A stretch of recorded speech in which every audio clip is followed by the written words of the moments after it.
No! Ah! Hi, this is Dale Lear, designer of TRS-80 Color Baseball, and you're listening to CoCoTALK.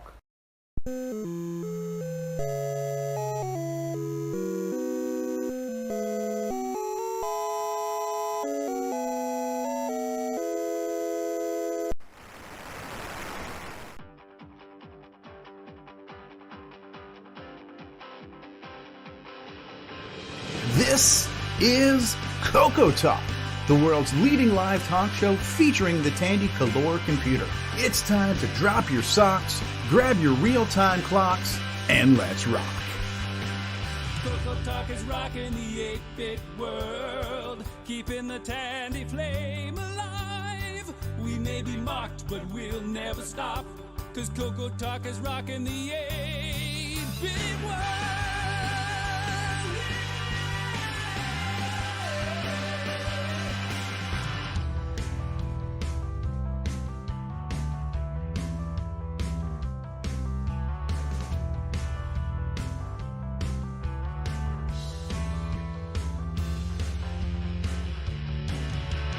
CoCoTALK is rocking the 8-bit world, keeping the Tandy flame alive.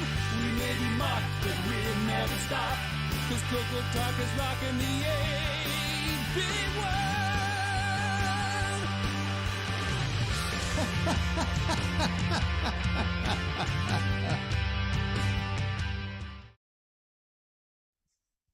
Well, I'm almost done right now, too.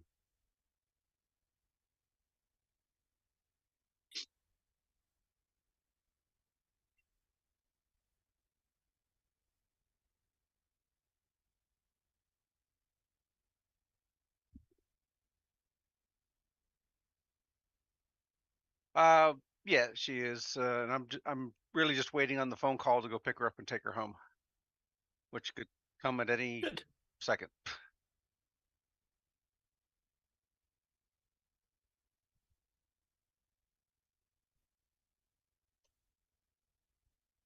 They're saying they can't hear you, Sloopy. That's an improvement, then. Unfortunately, I can still hear you. Yeah.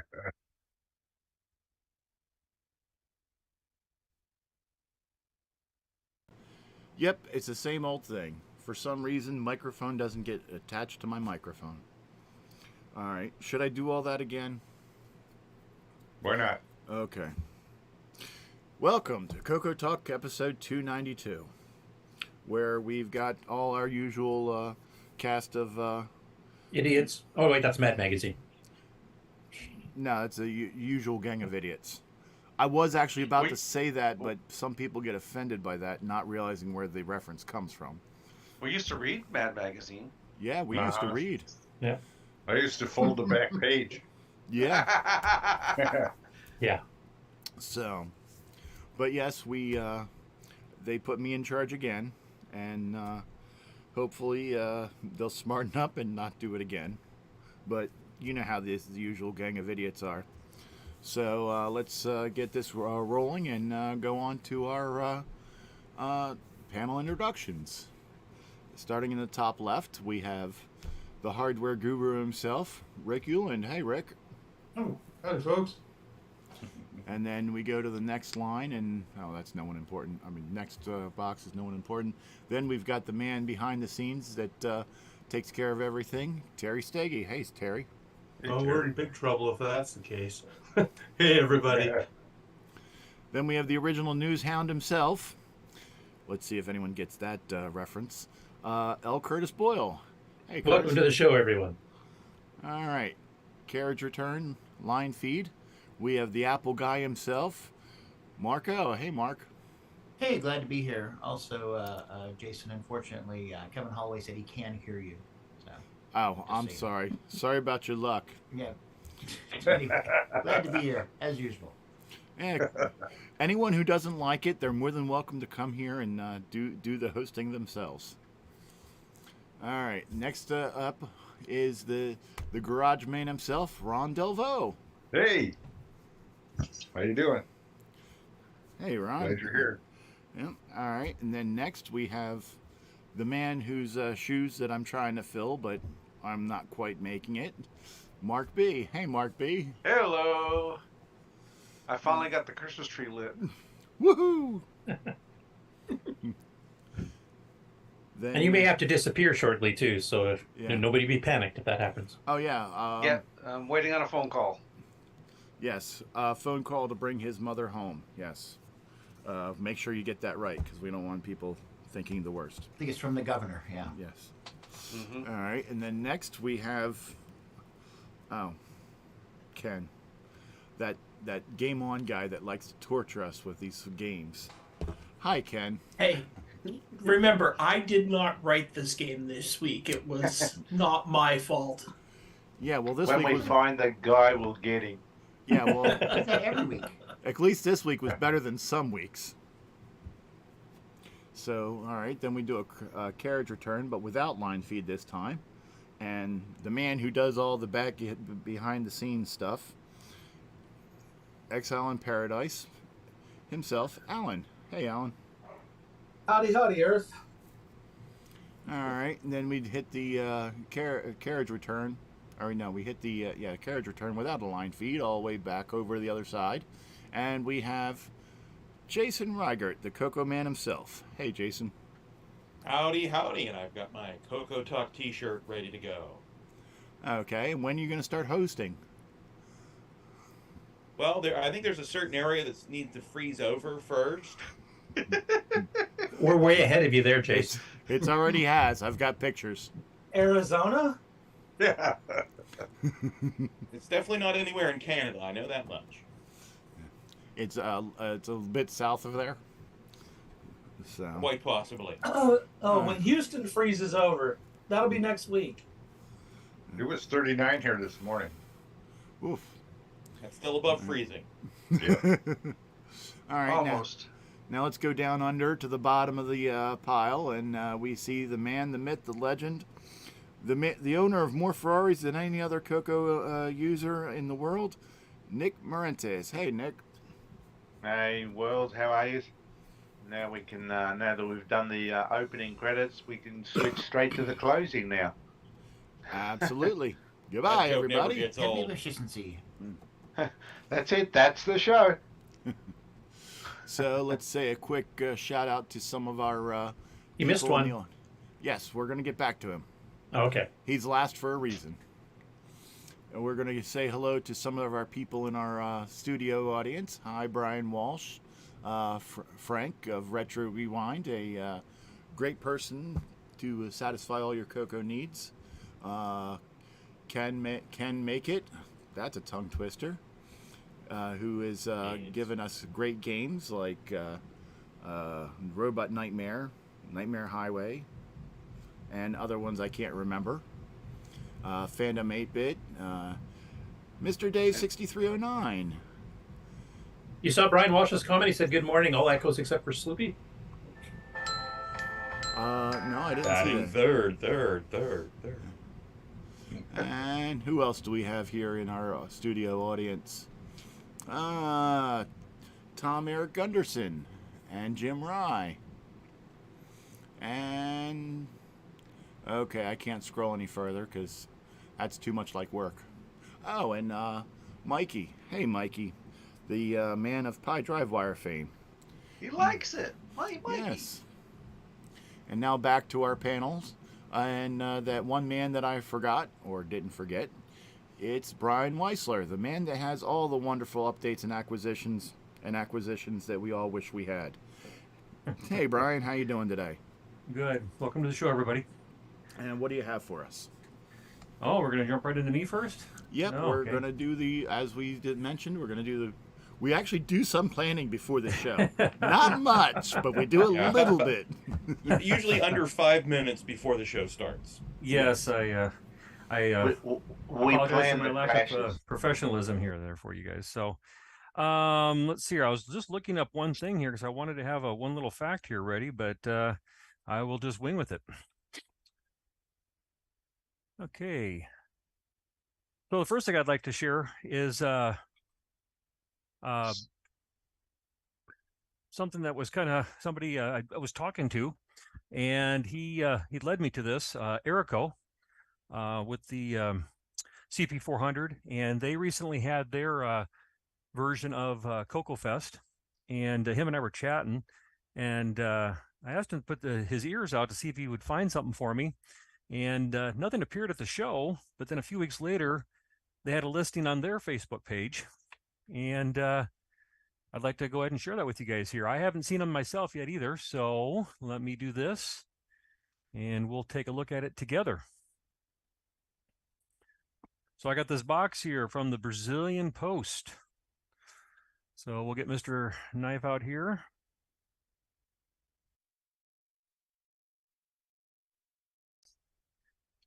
His name is not Stanley, no. Oh, Stanley the Knife? Oh, Stanley.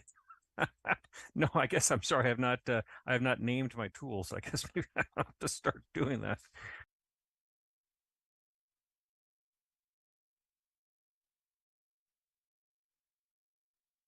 I forget what it is. He's over in the UK over there. He has The professor? Yeah, the professor guy. I forget his name that's there. exactly who I was thinking.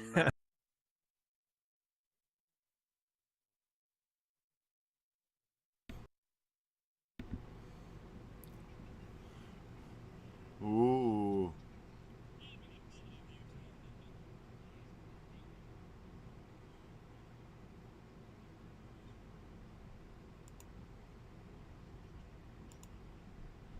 Two boxes in here. Let me get rid of this here, and we'll take a look here.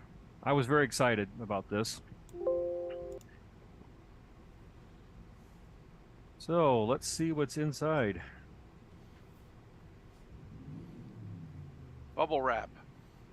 More packing. More Foam. Oh. CP40 joysticks. Yes. Note the color. Red? Red. And the green one. That's what made me so excited about getting one of these things, because they come as they have a red and a green there, kind of your left and right. And so he packed them very well. We've even got some more wrapping. This is an original. So let's get a little bit of saran wrap here to protect them. He did do a great job.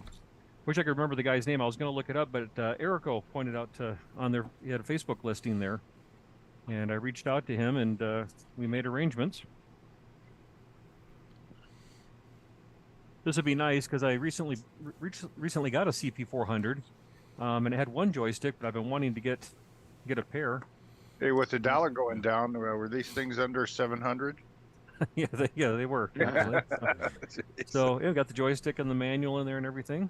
Wow, nice. And here's our this red one. This isn't you. I like the unpackaging coily them? cords. I'm sorry? This isn't you unpackaging them? Or is this you unpackaging them? No, that's live.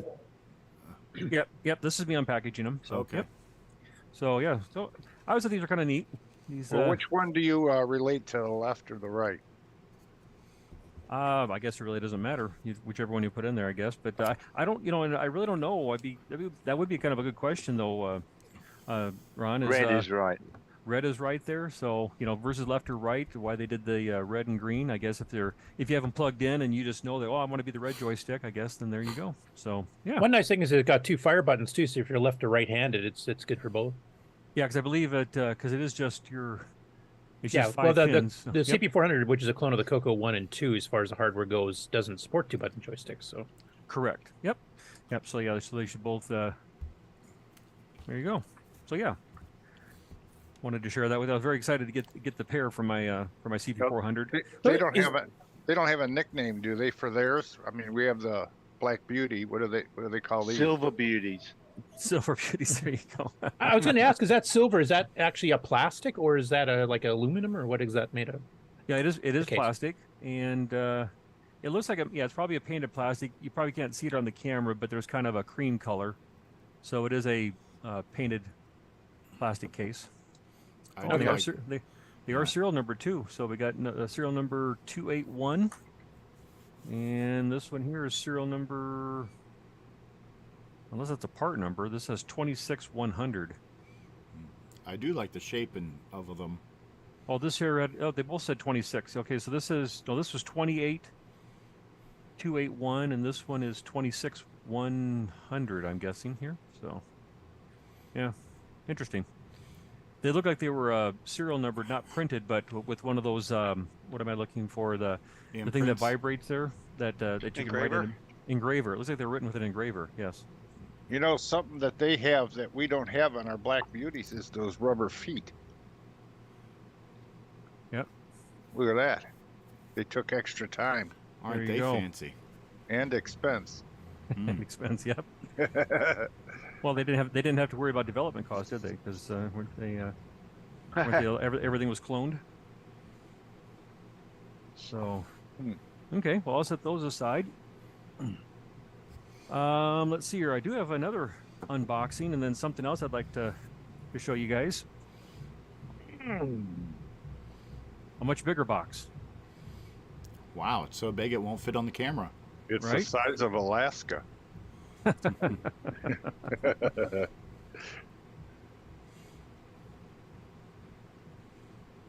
More packing and a little thank you for my purchase. Nice. This might give some idea what it is. Pro hoarder. What's that? Did that say pro hoarder? Yes. Yes, it did. So, yes, a I thought professional. Brian was the pro hoarder around here. But... Professional hoarder. There you go. It looks like you've opened the box to Embrace your proclivity. Yeah, upside down. I did open upside down. I didn't want to show the shipping address of the person there. So, okay. So yes, it's a bottom of box. Let me turn it over. And it is a CoCo 3 in box. Korean CoCo 3. And let's take a look at this guy and see what kind of condition it is. I haven't opened up this one yet, so. Ooh, that looks beautiful. No manuals with this one though. Can't all be that lucky. No. But it doesn't is look like nice an and... RF can or anything else either with it, or? Well, that's what kind of intrigued me by it, because I did see something that I wanted to take a look at here together, if you guys want to. You mean is Abby normal somehow? Well, it's not abnormal. Let's see here. Yeah, the seal's already been broken. If you guys would entertain me for a moment here, I'll take out a couple screws. Oh no, he's doing surgery live. That's right. No, not the warranty label. Well, it's already been broken, so no fret there. Do a simulated burst of it. Simulated burst. No. Did you see Mark Siegel's comment about those warranty stickers? They weren't actually enforceable. Oh, they weren't? So this one that I've been keeping is no good? No, it's good. It just took not me worth the 4 paper it's hours written on. to peel mine off. Yeah, I got this one off of a CoCo that it actually had a stack of them. So I figured if I ever needed to take in my CoCo for warranty repair, I could just glue it on to whichever I needed to put it on and then just take it back. Make it claim it was pristine. Now this is how the CoCo users lose their screws. Right? Because you pull that off and they fall everywhere and I thought they roll onto the floor. Yeah. We've lost our screws long before taking the cover off. I thought they were lost loose a long time ago. So I saw something in the here. Get my camera. It's kind of weird to sit there and look at your camera and try to move it in the right position. There we go. You need a monitor. It's backwards to where you think it is. I know. You need to have registration lines. There you go. That's a good idea. Yes, it did have what I thought it had in it. Tandy upgrade. We had the Tandy upgrade in, so that was very cool to see that. If The easy bake oven. That's right. If your room's cool, that'll help you. Yes, there you go. But this is because there was this style, and then there was the Yeah, there's the aftermarket one. What was another common one that Tandy sold? The peripherals Advantage. Didn't they sell that one as well? This Tandy one did? here. Performance peripherals. Practical. Yes. Yeah, performance peripherals. Sorry, I had my. This And one they here. had two different AXX number boards that were just. No, don't take it off. No. Oh, sure. Why not? Don't do it. No. Avoid the warranty. No. This one's safe. You can plug it back in without it shorting out to the motherboard beneath. You should remove your keyboard first and get better access to it. Yeah, I'm just trying to get it. I don't have a pliers here with me, Was so there I can't something take it to off to see look at under it. Yeah, some chips if you want to see the chips. No, Right on the video cam. Yeah, this is going to have to this got to stay in there for right now. So, Focus. Well, did they leave What- the old what memory model? in it?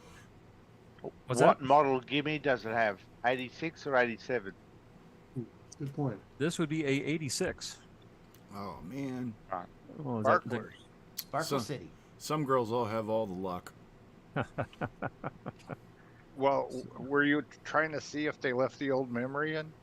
I'm sure they probably didn't. I mean, it was very. It wouldn't work. Right. So that's the idea. Maybe. Yeah, it- this one hugs really close, so it's really hard to see if it's in there or not. Let's see here. You're going to plug it in. Sure. Oh, I hear a click of the relay. So No smoke. no smoke. Dang. Oh, So let's take a sorry. look here real quick here. I was looking for a big kapow. A big kapow. I don't take a lot of fear in the whole, check things out first and all the Yeah, that's for precautions. wimps. Yeah, I we just, don't. It'll be fine. I We just don't- dive in. Yeah, we don't show fires here. We are a fire. Checking Give me things some out is for fire. people that still have eyebrows. Right? Or hair. Just plugging in my highly reliable Well, looking at that ribbon, switcheroo there. So, you have a Magnavox hook to it. do I have a Magnavox No. hooked to it? Nope. But That's let me do switcheroo. one thing here, gentlemen. Let's do this. Let me switch my video,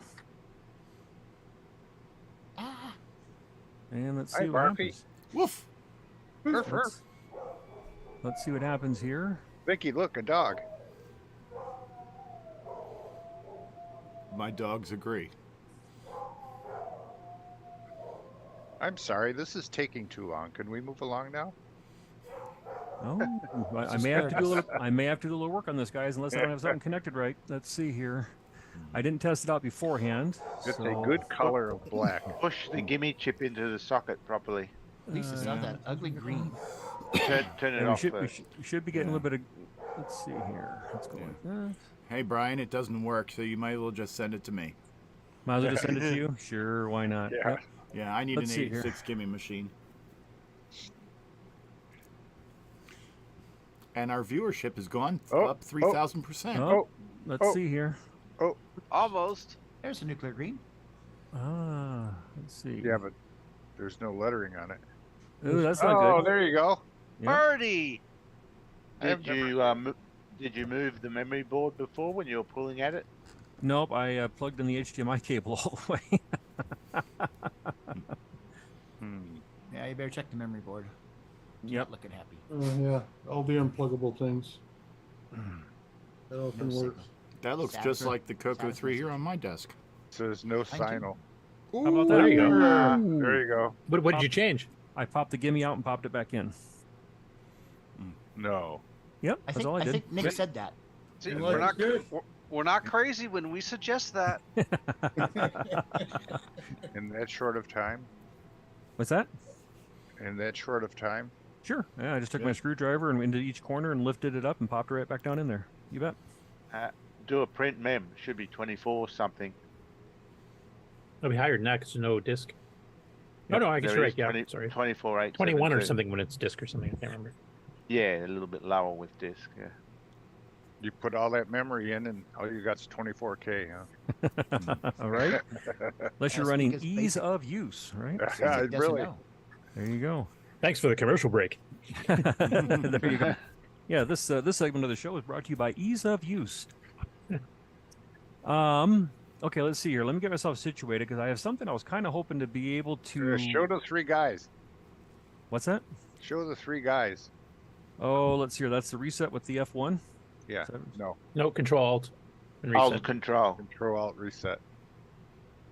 There you go. Yep, I always There's forget that graphic. one. So there you go. Okay, let's see here. How do I want to do this? Trying to do this live a little bit here. So let me set this right here. And let me switch my video again here. And I'll do one. I have one more thing to kind of show / demonstrate potentially. Let's see here. Grab my other camera here, guys. I only have two inputs on this computer, so it makes it a little bit hard to switch all this HDMI around here. One time I had a CoCo 3 that you were looking at the cursor and it was missing a color. And here Okay. it turns out I had a bad transistor on the board. One of the color transistors went out. Sure. And Paul Barton fixed it for me. I ordered another one. Oh, nice. It's pretty cool. Yeah. But it's So just this weird to see one color missing. This item here is already out of the box. I saw a guy make a comment on the I think it was the TRS-80 or the Tandy 1000. I think it was the Tandy 1000 Facebook page, and it's like, well, that's interesting. So I went out to eBay and did a search, and I thought he was just commenting on it because he bought one, but what he was actually referencing was the one that was out on eBay, and so I grabbed this. I've never seen this before. It's called the Max. That's a flight sim stick or something, isn't it? Yes, it is. And so you can see here it clamps onto the front of your desk. But what was interesting about this one is that they make it for different types of computers. So you got IBM, Tandy, and other. And I really think this is intended for the Tandy 1000 because... Yeah. And let me show you. But I'm still kind of curious, though, to see how it might work. It might still be kind of fun to play certain types of games. Let me get it out of the box here. Well, at least it listed in the important computers. Right. Now, I haven't tried this thing out yet. So you can see here, this moves in and out. And it rotates. So pulling it in, I'm assuming, is the y-axis of a joystick equivalent, Yeah. and then the turning left and right would be the x-axis, and then you get your buttons. Right. With the proper yoke. I would not recommend playing Jumping Joey with it because it wouldn't look good. And then you also have this right here, which this is labeled as throttle control. But it has two cables coming out of it, which are your DINs. Does it use two joysticks? Oh, use two joysticks? Okay, that's interesting. All right, yeah. But throttle control, I guess, would need an extra axis you don't have, so that but makes it sense. has a center pin. Right, but then it also has these fire buttons here. So what I'm kind of curious, and like I said, I haven't tried it yet. It would be cool if the yoke in and out and the, rotating this would be your X and your Y, and then your fire button. So I'm hoping that we can ignore this. Well, that might be on the second joystick port. That might be like the Y on the second joystick. That'll be on the second, yeah. Yeah, so that's what I was kind of hoping here. So kind of back to my little setup here, if I can. Give me 1 second here as we talk about this. I'm going to clamp this to the front so I can kind of hold this. I know you guys can't really see this too well because I'm going to bring... Whoop. Because that might actually work with something like Flight Sim 2, which does use both joysticks, if I remember correctly. Second here. Sorry, guys. I unthreaded this too far. Okay. Live show. Is that what we're doing here? A live show? Something like that. Okay. There Don't we worry. As Exile in Paradise Heidi pointed out, everybody yelled asparagus before the show began. So. Oh. They know us too well. But the darndest thing is it keeps showing up every week. I just don't understand it. Right? Because Sure, they don't either. It's like watching a traffic accident. You just can't take your eyes off it. Or people in an abusive relationship, they just can't leave it. Yeah, they just like abuse.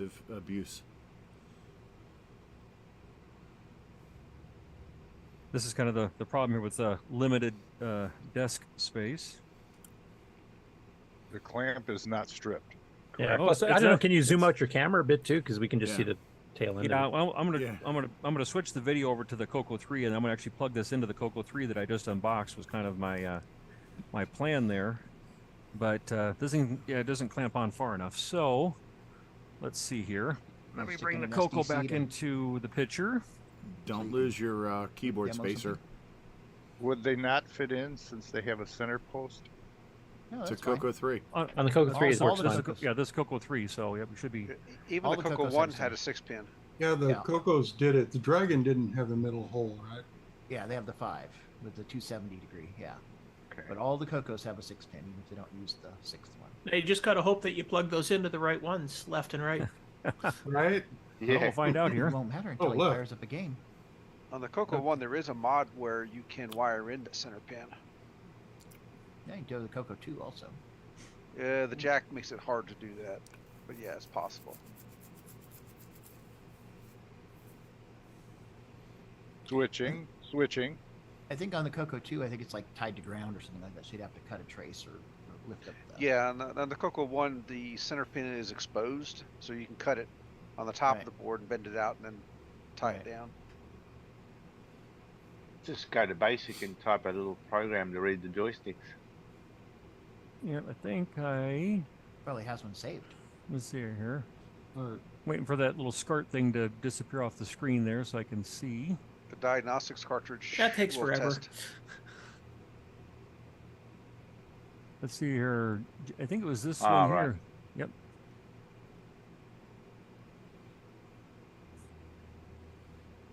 Okay. Okay, so I'm pressing the fire button there. You can see the fire button saying right. Yep. And okay, so it looks like they're doing both the same thing. So no matter which fire button, I'm getting that. So let's I'm rotating. Actually, the it's changing between the red and the black box. So it's registering Yeah, you got a both red and a black separate box buttons. there. Okay, so I'm rotating the yoke right now. I'm rotating it so you can see it going to 0.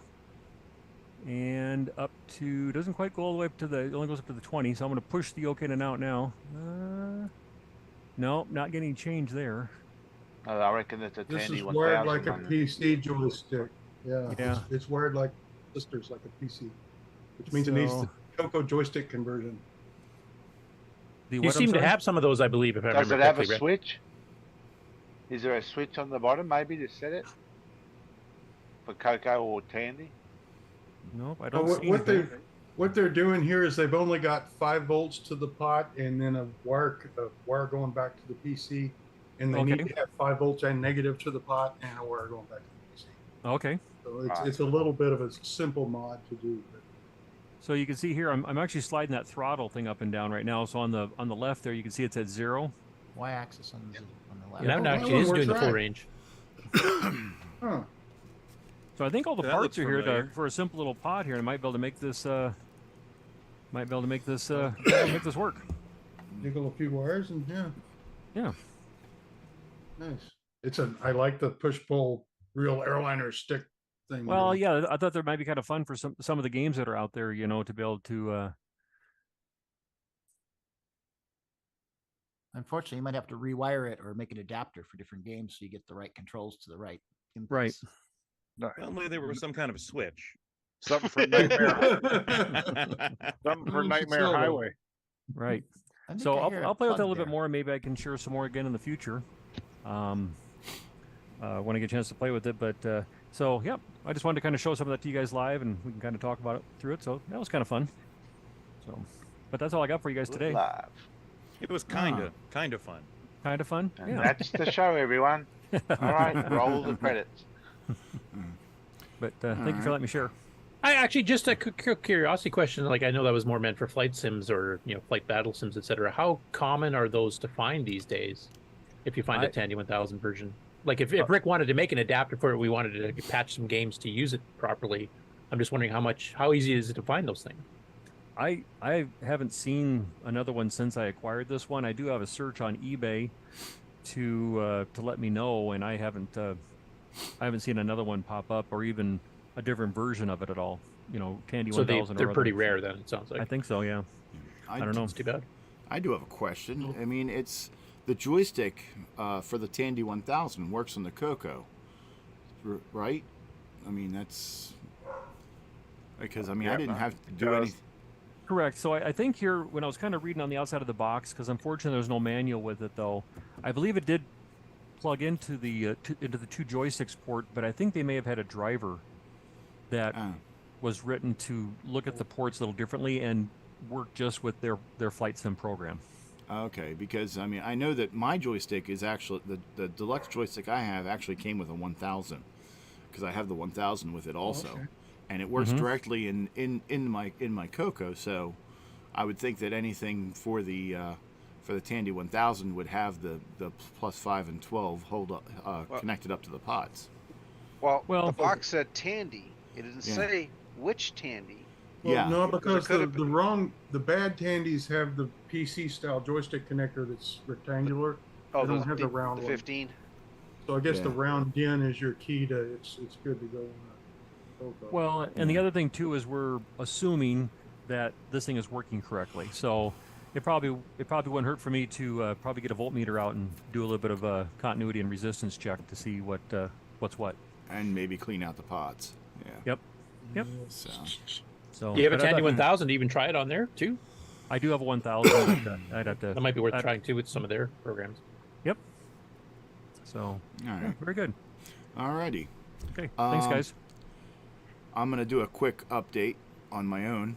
I got earphones that I can actually hear out of, so you don't have to hear echoes here. They rattle a bit in my ears, but they work. The other, sure that's them rattling in your ears, or? Yeah. Yeah, because when I take them out, I don't have the rattle. Result of the sound going directly and rattling things around inside. No, because the cobwebs cushion all the sound and loose parts. Cobwebs cushion the loose nuts. Yes. The other thing is that I got OSHA certified. My house is now safe for a L. Curtis Boyle to visit. Say what? I've been OSHA certified that my house is now safe for L. Curtis Boyle to visit. What's OSHA certified? OSHA, it's the safety standard. It's a safety, occupational safety. Yeah, occupational safety. Oh, and health OHS. Okay, association. I didn't know it by that pronunciation. So yeah, my soldering iron died, so my house is safe for you to visit. Actually, it would have been safe anyway, as long as I don't have to touch the soldering iron. Then I'm fine. Yeah, the parts were supposed to come Are you sure today, things don't just burst into flame when you go near them, Curtis? Yeah, pretty sure. I mean, I'm sitting by my CoCo 3 here and it hasn't burst into flame yet. So. Well, yeah, but you don't have a soldering iron sitting beside it. No, it's in the closet. I hide it away from me so I don't touch it. Yeah. So, but yeah, and so hopefully the new parts will be in today, and then my house will no longer be OSHA certified, but still. All right. Next on our project updates and acquisitions, who wants to go next? Terry, Mark, Rick. All right, Mark, go ahead. All right. So Okay. I found it in the mailbox on Thursday. And you don't know how it got there? No. Ooh. Nice. I think some guy in a white and blue truck dropped it off. Santa. So they came in finally Thursday, just in time for the show. Congratulations.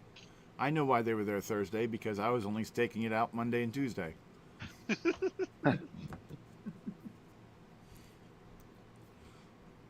Nick, you're getting a lot of orders. And I figure since I was ordering, I better catch up and get the 0 hour too, since I missed it the last time. Oh, that's right, yeah. So this doesn't get lost. Mark Siegel said that the joystick circuits in the computers, Tandy 1000 and CoCo, are different, but the sticks are identical.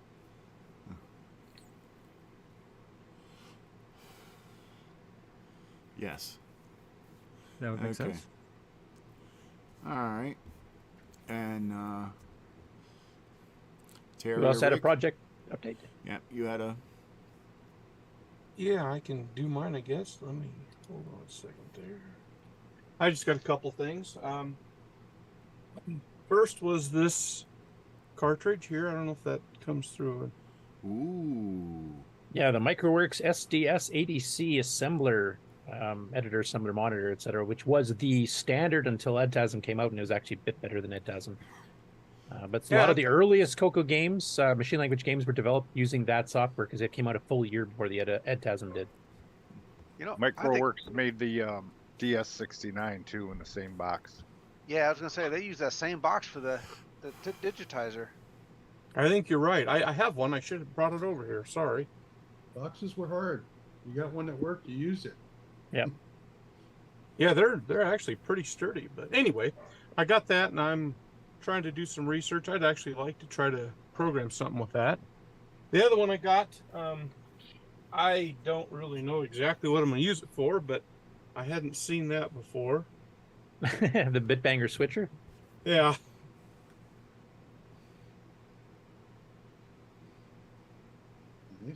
Yeah, that was usually used if you had a printer and a modem and you were just running off the Bitbanger. You would hook up the 25 pin to the modem and the other one to the printer, and you just switch which one you want output to. So, Jason, does that get you a little misty? Is that where That's a Jason Radio got the Shack idea? project. Well, it's not. I'm not misty about it. I mean, I do sell something similar that's available, but it doesn't have an off position like that one does. That does look like those project boxes Radio Shack used to sell. Absolutely, yeah. I have the Joey serial switch that does that. So but, it looks like they did rub-on letters on the front of it. Right. All right. That's classic. All right. And last but not least, Rick. Oh yeah, I did have some things. So here's the first. Wow, why don't I fit? Am I on the real screen? On the Zoom, it doesn't fit. I've gotten too big. Somehow I'm not scaled. Well, anyway, the idea here. Oh. Yeah, it's too wide on the live stream too. So we'll go small and stick it in the corner where it's. There you go. Okay, there we go. So just went back again. Windows says, "Oh no, you can't move this window. You've got to resize it or close the other apps, or you can't just move a window." Okay, well anyway, I finally got this project back that I've been working on. Here's a prototype of an audio capture board, and for my usual process, I built a couple because they're always broken and I need to fix a few. And here's the finished one. What's wrong with this? It's got no stinking bodge wires. It just worked. I don't think this has ever happened in my entire life before. What? Drew something up. I designed it. I ordered it. It came in, and it just works. Can't you just put some faux bodge wires in? Yeah, I should put some fake wires in there because, Now you can make bodge wires and spell out your name on there as an autograph on the board. Yeah. You've got enough real estate there to put a real-time clock in it. Yes. Well, this is a prototype. It's going to be a daughter board on that Orchestra 180. Those capacitors on the side.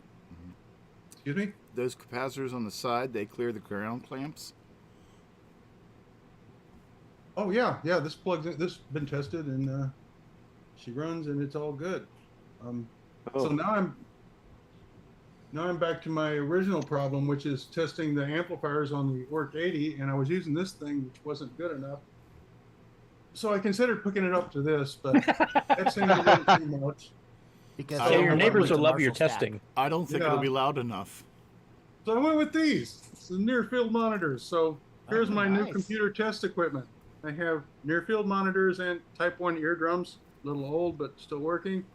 And to do the testing of the capture card, I was able to use this very high quality function generator at a whopping 10 hertz under Disk Basic to see this wave being tracked.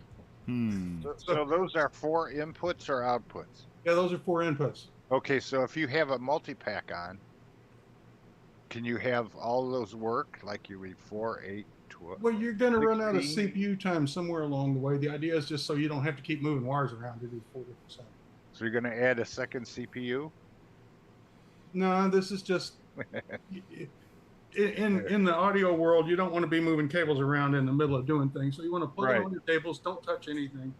And how many samples can you take at one time? I don't know. They're fascinating. But anyway, that was my. Would this work? I wonder if this would work with the Studio Works or whatever it was called that Oblique Triad put out, because they had a hardware audio capture card they sold for a while too. That was 8-bit, and I don't know where it was addressed, but there might be some software that supports it already. Is what I'm getting at. Oh, that could be. The idea behind this one was it's new hardware. It's much more capable than the old stuff, so it's sample and hold. You don't have to. I mean, it's just so easy to live with. So we'll see what advantages that gets us. Anyway, that's what we're doing. Now you're mentioning this is going to be like a daughter card for the Orc 180, so that you'll have the 4 voice output and input on the same. Like if you plug them in together, is that what you're saying? Or did I Yeah, misunderstand? well, so the captures that we're making would even work on an Orc 90. You already have. But presumably there'll be a lot of stuff done with the Orc 180 where you have separate, like you can have game sounds on one channel and music on another channel and not have to mix them together and yada, yada, yada. And then, I forgot what I was going to say. Oh, then not everyone's going to want to make captures. So I'm probably going to make the capture thing a little daughter board that you can buy or not and plug in if you want to make your own sounds, or if you just want to play someone else's sounds, then you just get So sort of like the Disto super controller with that little daughter card, you could put like a 4-in-1 or whatever if you wanted it, or you could just have the disc controller. Exactly. So you don't have to buy crap you don't need, and I don't have to make two different products to do one thing. And cool. Looks like Mark B's got his CoCo running some lights on the floor there. Mm-hmm. No, that's just me still trying to get through the box of Christmas lights. we got to fix all them bulbs. Yeah, I've been about 2 weeks trying to go through all these strings. Oh, that's not a night light for going to the bathroom? No. So then I can finish putting the outdoor Christmas lights up. So are they variable strings? Variable? Nice. It's an array.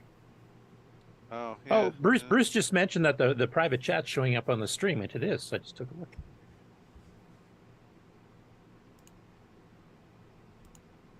Oh, nice. Wow. How'd you manage Little that? behind the scenes look.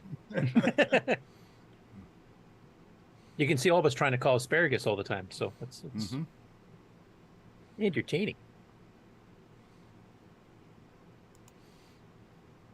I'd like to say hi to everybody watching the private chat.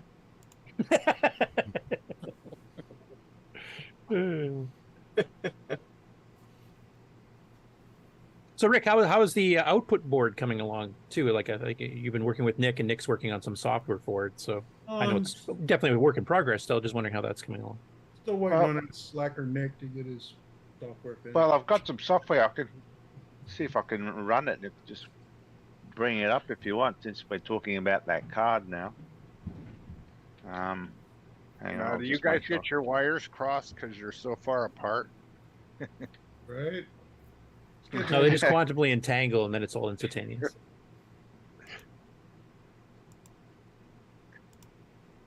Mark Siegel, by the way, while Nick's setting up here, Mark Siegel's asking Rick, did you put a programmable timer on your Orc 180? No. No, it's exactly an Orc 90 except with more voices. We didn't want to create another new CoCo card that's different from all the other ones. You don't have to use the programmable timer though, but future software could. Well, there's no real need. I use the built-in programmable timer, the standard CoCo 3 one. Is my screen shared? Yep. Or? Yeah, we're seeing it live on the stream. Oh, on okay. Zoom. All right. Okay. So that's the software that I'm putting together to run on that 4-port Orchestra 180. And it's still very much at early stages, and this is the waveform editor where you can currently it's got some built-in waveforms. It's got sine waves, square waves, triangle waves, and ramp waves, but it will also allow for user-generated waves, where you can draw a wave any shape you want. So you can have a custom waveform as well, or waveforms. But I haven't done that part yet. And various sample rates. You just move over and select a sample rate. The highest being 22 kilohertz. 16 is the next one down. 11 and 8. Generally all the standard sample rates I'm trying to put in there, and then you can choose the DAC channel, and since Rick's card does 4 DACs, you can just select whichever one of the 4 DACs you want to send this particular wave to. The whole purpose of this program though is to ultimately you build waveforms. There will be a sample editor as well later on, where you have samples, which maybe we can take recordings made with the recording part of Rick's hardware, or import a already made waveform. And then with those two tools, you then move to a, I don't know what to call it, but a composer, whereby hopefully you'll be able to then compose music, and then you put those waveforms or samples, and you sequence them up so you can make a song. So basically, it's like a mod player. But How many lives do you get? you get 4. When you lose 4 lives, you're dead. But that's it so far, and I got the user interface working yesterday. So you just sort of, it's all keyboard controlled. I figured I'd just keep it simple, and you can come up here. And I don't know if I've making a ramp tone there. Yeah, I know it's pretty scratchy, the ramp tones, but if you switch to a sine, it's a little bit cleaner, I think. So yeah, I've got to check a few things. And that's why can you crank it up to 22 kilohertz and see if it makes a difference, or is this a pre? Oh, yeah, no, I can actually.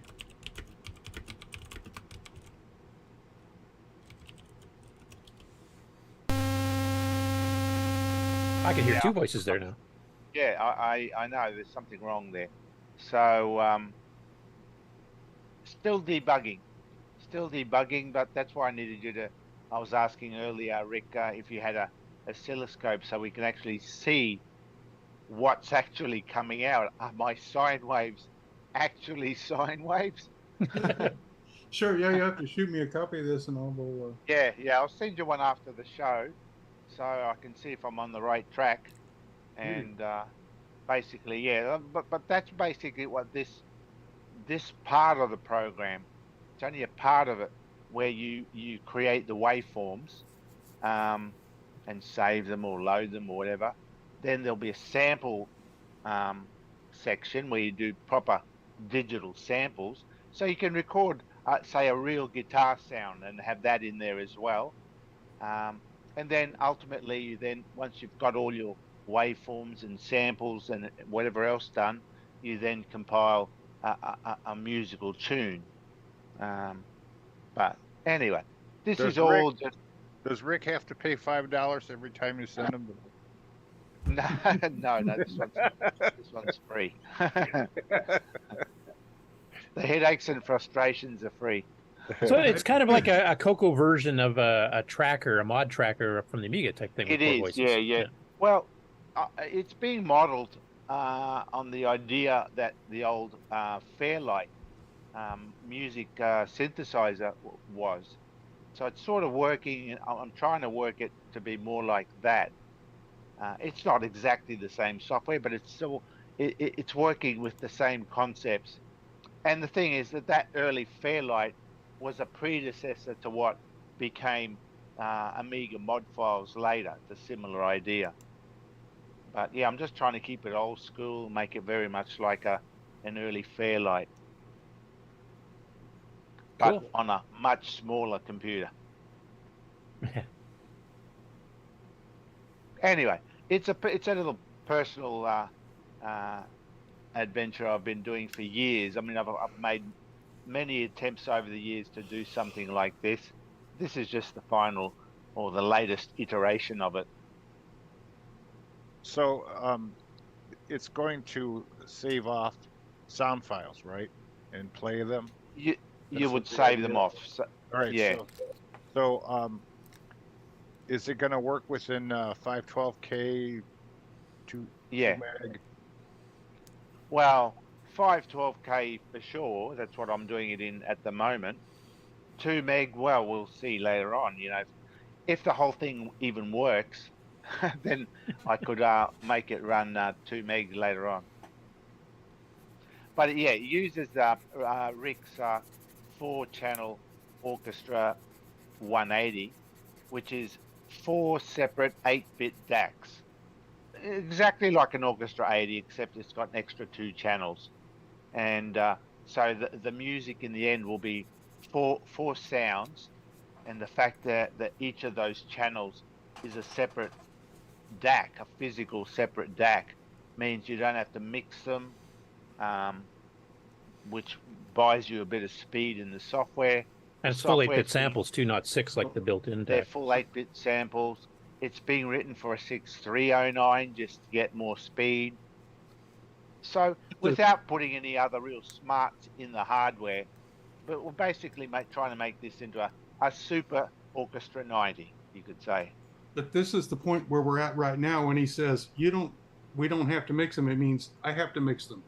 So I'm going to So need that's done electrically. Well, yeah, but I'm going to need this test software so that I can test the mix on my actual hardware against some pretty decent speakers to make sure I get all 4 channels balanced out, no matter how hard you're driving the various 4 channels. Which is something that's going to take a little bit of mucking around with this. Right. So you're going to want a version of this that actually outputs all 4 channels at once. Be nice, or just something that will well, ultimately, that's where it's going. But Okay. At the moment, this is like just a waveform editor. So you're working on one at a time. But I can compile it in such a way that it sends one sound to all 4 at the same time, so that you can then balance them that way. Yeah, Now, I'll talk to you. Is this going to be something where you can compose something and then you record it off on Ultimately, that is the goal. Yeah. Okay, You and actually compile something. And then you could also maybe include these sounds in a game. Maybe too much. No, because effort? this thing. Yeah, well, this thing's doing everything with the CPU. You know, the CPU's running flat tack to create all those sounds, 4 channels at the 22 kilohertz. It's pretty well devoted just to doing this music. You could use it in a game as a splash screen, like while you're just displaying a screen and play music while like that type of thing. Yeah. I mean, there's no additional smarts in the hardware. You need something that's got its own. Now, process. following along with Ron's question, Nick, if you record in 8 kilohertz, do you think you'd have enough CPU time to do a background sound using the timer? Well, maybe at that level, maybe, yeah, maybe. Yeah, that's cool. I've been thinking about 22 because I'm trying to keep this as high Quality, fidelity as possible. Yeah, and I've only been thinking about music at this point. But yeah, you could probably do it at 8 kilohertz, and it might have time. Yeah, because even like on a splash screen, you could just have it so that it monitors the PIA or something. Did you hit a key to abort that to start the game or something? Yeah, you could actually run a pretty decent quality sound, 4 8-bit channels at 22 kilohertz, playing music while your splash screen's up. If you have the card as well, yeah. But anyway, this is just a little personal side project, so I don't know if this will be a major Nick Marenti's release, the latest Ferrari grabbing product. I don't know if it's going to be anything like that. This is just something I've always wanted to do. So now that I found Rick, that I was just going to say, somehow you managed to suck Rick into this too. So. Well, I had to make 5 of them, so I've still got 3 more I can sell prototypes. Anyone know sound capture software? Boy.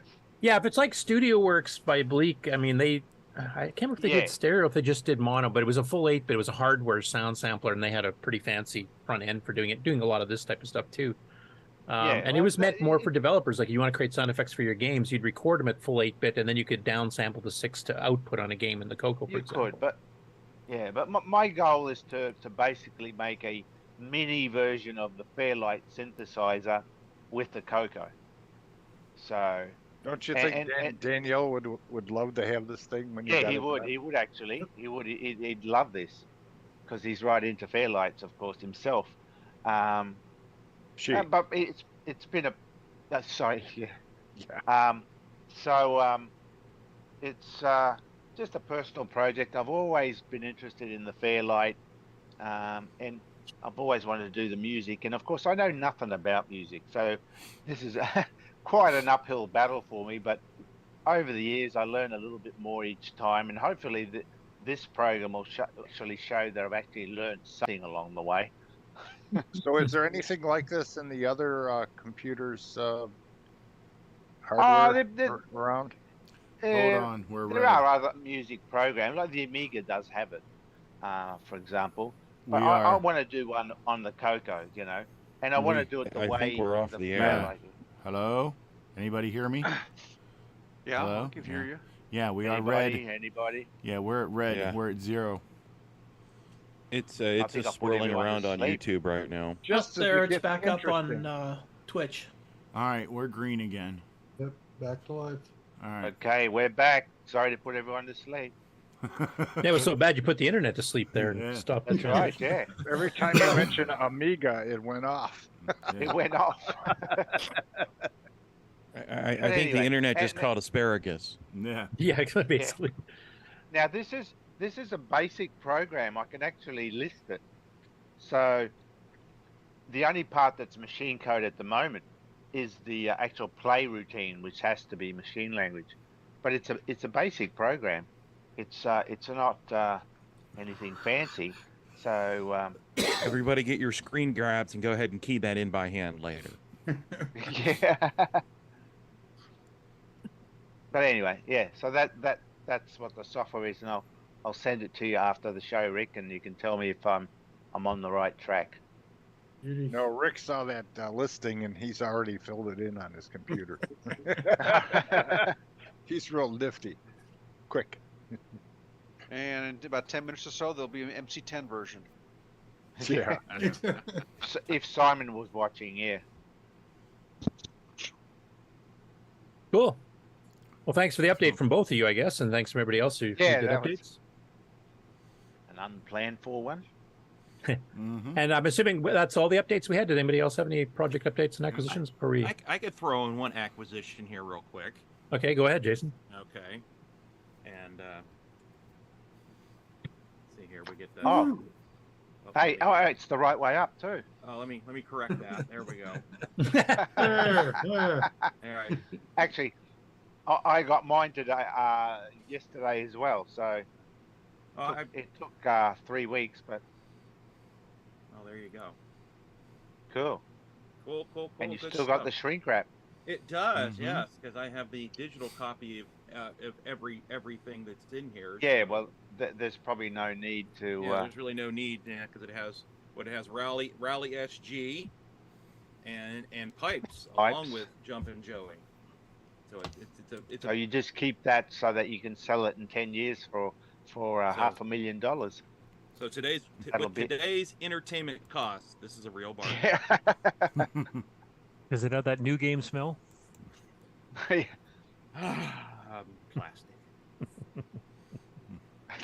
Yes, That's all I it got. does. But is it Australian plastic? No, because it came from the U.S. So. Oh, that's right. Yeah, Yeah. but we don't have to tell everyone that. Well, it's got the Australian flag, so. Yeah. And a genuine cartoon kangaroo. Yeah, genuine. Genuine cartoon, yeah. All right. Genuine imitation leather. I'm Corinthian leather. All right. No kangaroos were killed during the making of this game. But playing it, oh my god! Many were killed during the playing of it. That's right, during the gameplay. And that's a perfect segue to go into the game on results, I think. There we go. And instead of a high score list, we're going to have a deceased list. How many died playing it? Yeah. Oh, well, then I would have won that one. Go ahead, Sloopy. And Sloopy, to you. Oh, no, I'm just a host, nothing special. No, what I was going to say, like normal. Was now that it's still the beginning of the show, so I wanted to do another product update so that everyone knows that the show is going to be changing in the new year, starting January 7th, and we're trying to get this information out as much as possible. That not only is the show changing, and from CoCoTALK to CoCo Nation, but the time will be changing from 1 p.m. Eastern on the CoCoTALK to 2 p.m. Eastern U.S. time for CoCo Nation. Wait, what? And also channels will be changing for where you're going to be viewing and watching it. Yes. We're already streaming on the CoCo Nation channels, which you can see the links here in the description. Chat. Yeah. Well, in the chat, the links for the new CoCo Nation, the Twitch, the YouTube, the Facebook. Yes. and there's other social media sites too that I'm not very familiar with. And so, but I just wanted to make sure that everyone's updated that the show will start at 2 p.m. U.S. Eastern U.S. time. Oh, so I can sleep in. Yeah, I get an extra hour sleep. Cool. Yep. Now, one thing I do want to mention, since we are live casting on both the old channels right now and on the new ones, if people can kind of switch over to the new ones now, even though we have another show remaining that's still officially CoCoTALK, you guys can get your channel feeds switched over so you're ready to go in January. So the next show next week will still be on all of them, but please switch over now so you don't forget and miss the show. Please switch over right now. We'll wait. Yes. We'll wait. Go ahead and do it right now. We'll monitor the viewers and we'll continue the show after everyone switches to the new channel, right? Yes, go ahead right now. Right now. And for those that have problems with time zones and such, if you live on the west coast of the United States, the show will start at 11 a.m. instead of 10 a.m.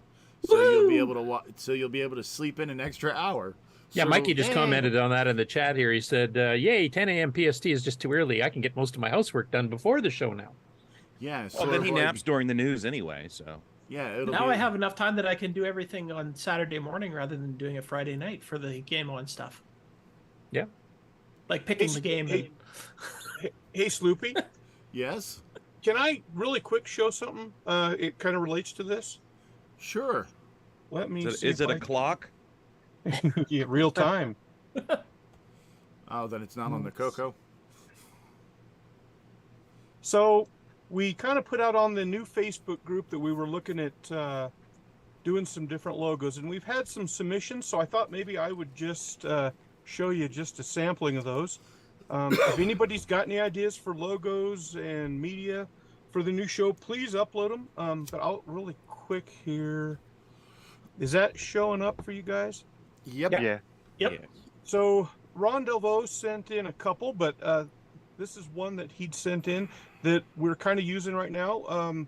We would like to do a vote on who, which one's going to win and all those type of things, but that's one of Ron's. Alan's daughter, she's a graphics artist. She also sent in this one. And she's got a couple other versions of this, but this one actually looked pretty good on the black background, so I put that on there. Mark Siegel sent in this one and a video as well. Let's see. Paul Shoemaker just this morning sent this version in. Kind of as a background, we would we want to add a couple things to that, if as far as the logo or the wording of the show. But I wanted to show that one, and then lastly, Ron had done I like that one. Kind of a banner as well. So. And I think we can actually use several of these for different purposes. You can use them for splash screens on pages. You can put them on headers for discussions and stuff. At the very least, I'd like to put these on the in the slideshow. I like to put all of them in the slideshow at least. Yeah, I'd vote we steal them all and run. On that last one, is that CoCo 3 just pixelated, or is it rendered on a CoCo? Ron Paul Shoemaker. Paul Shoemaker's one. Yeah, the one that's on the screen now. Yeah, Ron's still here. It doesn't have. Yeah, it doesn't have the artifacts you usually see in a low resolution image blown up. It almost looks like it was actually rendered on a CoCo.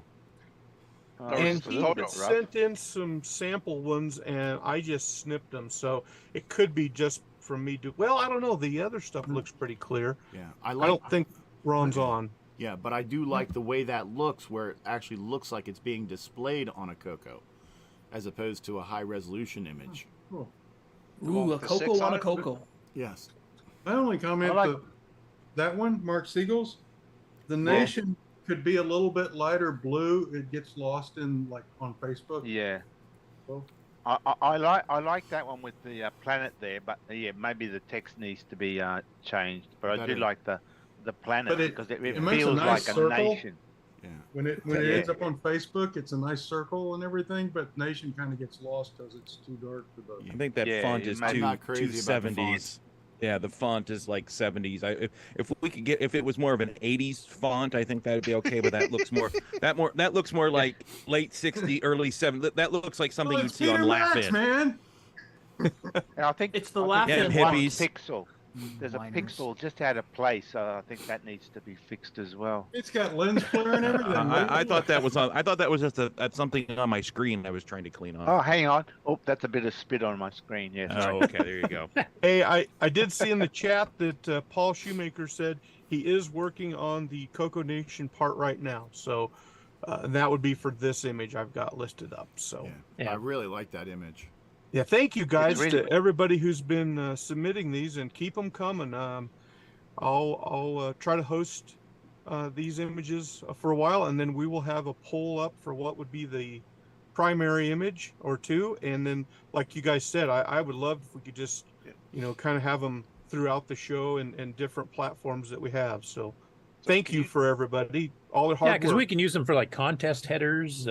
Oh, yeah. there's I been like suggestions of the, doing like programming contests at CoCo Fest that Bruce Moore's mentioned. This one here right now would be perfect because it covers all the machines you'd be writing for.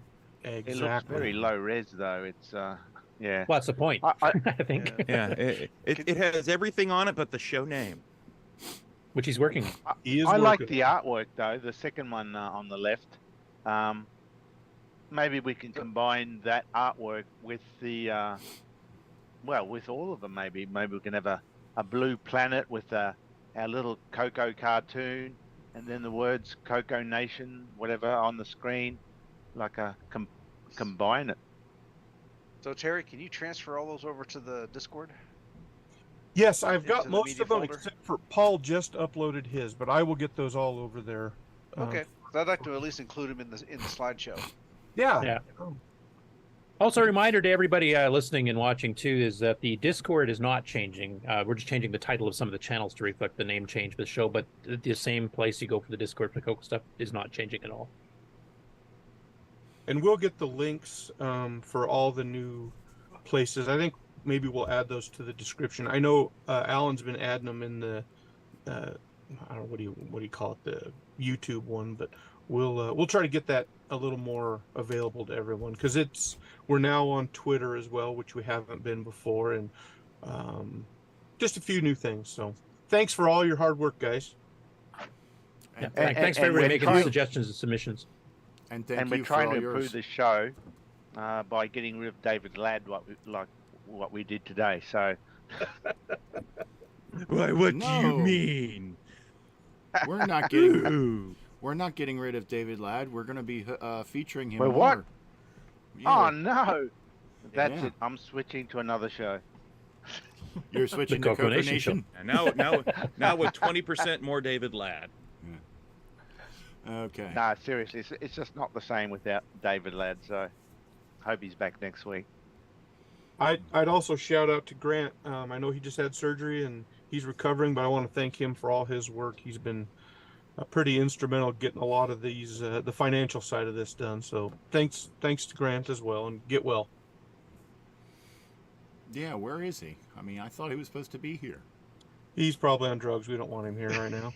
What do you mean we don't want him here? You mean he's on prescription painkillers prescribed by his physician just to be clear? I was gonna say, do those drugs come with hookers too? No, just blackjack. Ah, okay. All Sorry, right. sorry to interrupt there, Sloopy, but I I thought that was a good time to add those. So Yep. thanks again, That's everybody. good. And thank you, Terry, for all that you do behind the scenes. I mean, a lot of people don't know it, but you do a lot behind the scenes for this transition from CoCoTALK to CoCo Nation. And you don't get the thanks that you deserve, and I want to make sure that it gets out there and that people know all the work that you're doing behind the scenes. Well, I appreciate that. Thanks, but it's all you guys. I'm just one little cog. I'm the broken cog. Uh-huh. Yeah, we're the ones that are seen, but you're one of the people, you and Exile in Paradise, Alan Murphy, both Grant. of you. Yeah, Grant Leedy, all of you are actually doing a lot behind the scenes that's not seen on the show. And it's because of the work of people like you that allows people like me to host and Curtis to do news, and Ken Waters to do the Game On segment and all that. It's because of your foundation that we're able to do this show, and I just want to make sure that all of you are recognized for your work, and we appreciate and thank you for the time you put into it. And you guys even support Nick's Ferraris because you keep buying his stuff, so thank you for that too. So what you're saying is blame Terry. Yeah, that's probably it. I would also say Mark too. He's been instrumental in a lot of this. So yeah, thank you guys. So you're welcome. All right. Well, apparently Apple's taking credit for everything. Okay, are we ready to go into the Game On section? Yeah, I think so. All right. Let's buy Nick another Ferrari. Let's push this button.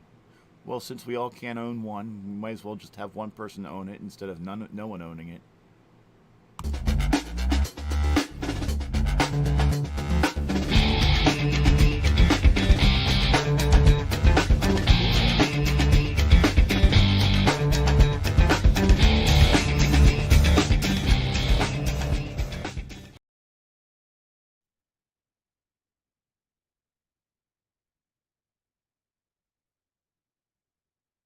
Share screen.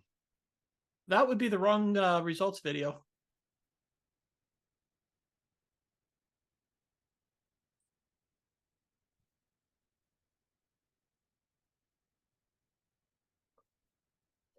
Well, just in case anyone was wondering about last week's Game On results and you missed it, there it was again. Just in case you missed last week, here's the results from last week. Previously on the Game On Challenge. Do you want me to just play it locally, blankly. Loopy? Okay. Ken, you weren't kidding about playing the same game multiple weeks.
And we will see you again next week. Apparently no audio came through on the yeah, I just checked video. It wasn't coming through. Really? It was showing my the thing going up. At least that chart is actually visual as well, but for the audio listeners, they won't have a clue what anybody said. Just for the audio only listeners, you had to actually read the high score thing there. Yeah, I don't know what its issue was. Oh well, we saw it. Yeah, because a lot of you you didn't hear it, but Buck Owens being at the very bottom of the pile there, that was the only screenshot he put in. So we know that he played a lot better than that. But The That was Yeah, his and for the audio screenshot, listeners, so- of course, didn't see any of that chart. You might as well just say who the winner was. And oh, crap. Brian Walsh, was it? I don't have it in front of me. Yes, Brian Walsh. Yeah. So Brian Walsh was the number one with a score of 16,440. And there were 25 people. 25 people that played this week. And on a side note, Paul Shoemaker, stop bragging. Continue. Okay, so as I was saying, this, well, I guess you didn't hear it in the video, but I did say this was a brand new game by Nick Marentes. So no matter how many old magazines I went through, I could not find any reviews for it. So No. Then you didn't look hard enough. Well, there will be a review coming on the CoCo Show by the Amigos there coming up soon. Yep. So, because I saw several reviews Thursday. No, you're confusing finger gestures. Those are reviews. And they And were also- two fingers up. and they were telling you, Nick, that it was their number one game. Yeah. for those of us that will never get to the higher levels on this game, this is Buck Owens actually playing on the higher levels, just so we can see what they're like. So, this game was obviously a version of Frogger, except that you're playing with a kangaroo, so it actually makes sense when you fall in the water and die. And it has an extra level. And it has an extra level with sheep and cows, which You're is seeing on the right screen now if right you're watching now. the video. Yeah, so you're we running through a stockyard. I don't know how many Joey be able to kangaroos. jump over the fence? How many Depends how tall it kangaroos is. in Australia actually run through stockyards, Nick? It's a baby kangaroo. No, there are quite a few. It's a baby kangaroo. He can't jump as high. Could Yeah, be just there a you really go. tall fence. You're looking from the top down, so you can't tell. Yeah, that's right. And there's background music, which you don't see in the video. No, it's there's two voice background music, which is really good. Some Australian tunes. So almost not AC/DC, annoying. right? No, I'm just kidding. I actually could stand to listen to this one for a little bit before I turn the audio off. So Actually, that's a good thing. I want to question, actually, because I talked to Bode a little bit, and he's one of those people that really likes having the background music on a game. He never shuts it off, and I know Buck doesn't shut it off either. So how many people here would shut the music off, and how many would keep it on while playing a game? It doesn't have to be just this one, but in general. I generally shut it off myself after a little bit, after a little while. Leave it I on, would but do maybe that. turn it down. Me personally, it doesn't matter because after I'm playing for a little while, I don't hear it at all. I usually turn it off because I usually have the sound loud enough that it annoys other people, so I get yelled at to turn it off. And Like I myself, I always leave the music on because I jump between games. I don't play the same game for like a week straight where I would get sick of it, but you might have a gaming session where you play like Donkey King and then you'd switch over to Jump and Joey or something like that. So as long as I, switching between games that have different music tracks, for me, that's part of the gameplay. And I think Bolt's the same way because they review games on, dozens and dozens of platforms that they just leave the music on because that's part of the unique flavor of the game. So I was kind of curious. When I what other initially play a game, I'll definitely listen to the music and keep the music going. But, after a while, I just shut it off because Well, generally, the like, music, not really a problem with this game, but usually it's such a short, repetitive amount on these old 8-bit systems that of music that it gets grating after a little bit. Now, Well, in Nick's case here, he's actually got 3 different tunes for each of the sub-levels, and he's also got the auto volume turns down yeah, after a certain amount of it time. does lower the volume more after the first run of the tune. So yeah, it's a bit more bearable. But you can switch it off. That letter M at the bottom center of the screen, that tells you the music mode. So if it's a blue M, like it is there now, the music is on. When you press the M key on the keyboard during gameplay, it goes red and turns off the music. So it's a music volume indicator, that one. Oh, I thought that was a storm grate. No, that's it's telling you music is on or off. And another question for the people that played it. Oh, go ahead, Nick. You don't read the manual. I forgot about that. And another thing too is that that Nick has not usually done in most of his games is that this has the option of keyboard or joystick control. And I was curious as to everybody on the panel that participated or even the chat, which way did you play? Did you play with keyboard controls or with joystick controls? I went with keyboard controls for sure. I much prefer it over the joystick. Keyboard. On the real hardware, I used keyboard. I used joystick, but I did play with keyboard a bit. And do you use the cluster, CoCo 3 cluster arrows, or do you use the CoCo 2 layout? I use CoCo 2 layout. I use the cluster. I use the Control and Alt. Yeah, that's what I used. But I think the reason that I like using the joystick is because sitting in front of my computer here playing, I always lean back in my chair to play, like get nice and comfortable. And it would be hard to reach out and actually use the keyboard from that position. So, yeah. In the chat there, Buck said he used the keyboard too, and he's the master, so that's what everybody else should be following, I think. And then JB Lars uses the joystick. Well, it just seemed to me that the keyboard controls were more responsive, but that may just be my imagination. it was easy to accidentally double jump with the joystick. So definitely the Black Beauty did not work at all for this game. Oh, no. Free floating is no good. That's a challenge. Yeah. Keyboard should be a little bit more responsive because the joystick uses the same DAC that's being used to generate the music as well. So this game does pretty well flog the DAC pretty hard to create music, to create sound effects, to create joystick reads as well. So hence why the joystick probably is slightly less responsive because of that. And Buck being a robot himself, being a robot, directly tied into the computer he would want to use the more responsive thing. Yeah, he just jacks in into a plug in the back of his brain. Actually, Buck in the chat said he used a split arrows version as well, the alt control version, which is the proper way to play it. And he said also the Black Beauty is a hoot in this game, which is the most sarcastic comment I think I've ever seen him say. Oh, look at those logs go. Woohoo.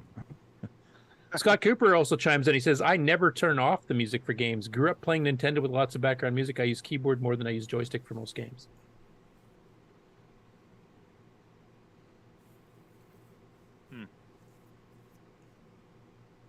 So I think one thing that you'll have found if you did try this game, it's a little bit harder than most versions of Frogger. I think you start out like the cars are going a bit faster and stuff in the river is moving a bit faster. Did anybody else find I that, didn't find it harder than the actual Frogger from the arcade. I thought it about the same myself, personally. But... Yeah, no, I thought it was a little bit harder myself, but once I got used to it, I guess maybe not, but... Well, it certainly is lower res than the arcade. The CoCo can't do the same color and res. Yeah. But it's nice and colorful.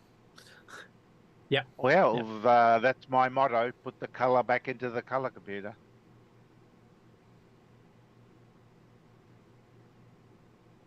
And you're a bit more forgiving than Frogger on like when you're jumping into the final slots on the top of the third screen there. I made it almost automatic. Yeah, I figured because I always found that annoying even in the original that you go so far only to miss going into the hutch or whatever it is at the very end, or to have difficulty getting it in. I figured, well, I'll just make it automatically. If you look carefully now, when he goes in, even if he goes a bit crooked, you watch this. Let's see if he goes for the bonus.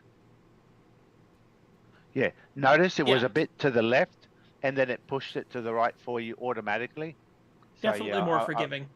Yeah, it's a bit more forgiving, and even when getting collisions as well, the objects can touch you a bit. So there's a bit of leniency there.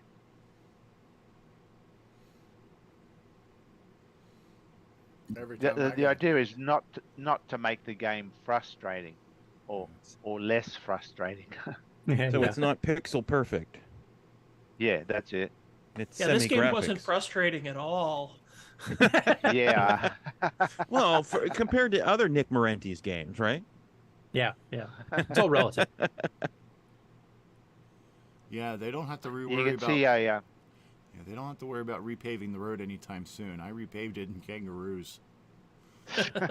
Now, Nick, I think you should confront the elephant in the room here about another bug discovered late. Yeah, there was actually, and this bug wasn't there originally. It's when I was must have been when I was well, as everyone knows, there was a bug that I fixed in a version 1.1 and got out to everyone. But in the process of fixing that bug, I introduced another bug. So that's the sign of a real programmer. Fix one thing, break another. So it's actually another bug that we'll see in a minute or two here if we keep watching this video. Yeah, it's well, more than a minute, but it's level 6. If you get to he's level on 5 6, right now, isn't it he? hangs. He's on 3. Oh, he's only on 3. Okay, I guess I got to fast forward this a bit.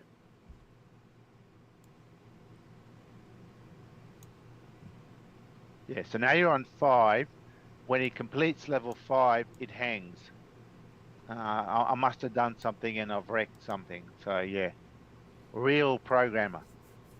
Yeah, because basically once you complete level 5, it starts to draw the screen for level 6 and then just freezes, if I understand correctly.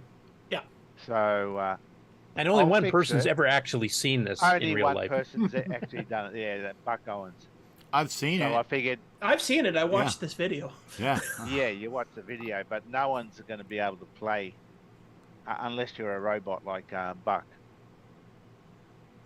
But I will fix it. Give me 3 or 4 months. I might get that good.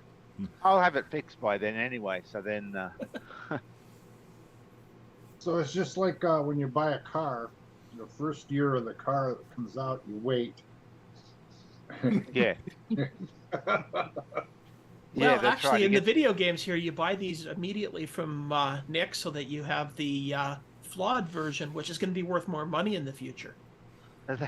Well, the CD, if you bought a CD, you do get the older version. So level 6 does work in that one. This is But it's got the gimme bug in it, though. It's got another. Well, yeah. So this is a modern game. The day one patch is the size of the original game. That's right. Except at least we measure these games in K, not in gigs. Yeah, it doesn't take an hour to download the update as soon as you plug this game in. I like Buck's comment in the chat too. He says, "Man, that streamer's internet sucks." So in a couple of years' time, we will have all 7 versions. Yeah, it's not mine. That's Ken. Actually, I think it was Buck's original stream. It's the isn't it, source. Ken? It's the original source stream. It might be helped along with my crappy internet, but so here we are. We're about to get the level 6 bug. The kill screen, as it were. Yeah. Okay. And he's there, gets his bonus, and notice the score is a little higher than the 200 he posted. And this is the kill screen. Yeah. Bombs there. Neat. Like I said, I fixed one, created another. That would make it easy to cross. So it switches to crossing a road. I'm a real programmer. Yeah, that's the night. That's the night road. Where's the headlights? I mean, with that kind of skill, Nick, you should be instantly hireable by Microsoft. I'm figuring. Leave the bug in there and just add like 1,000 points for getting to that screen. Yeah.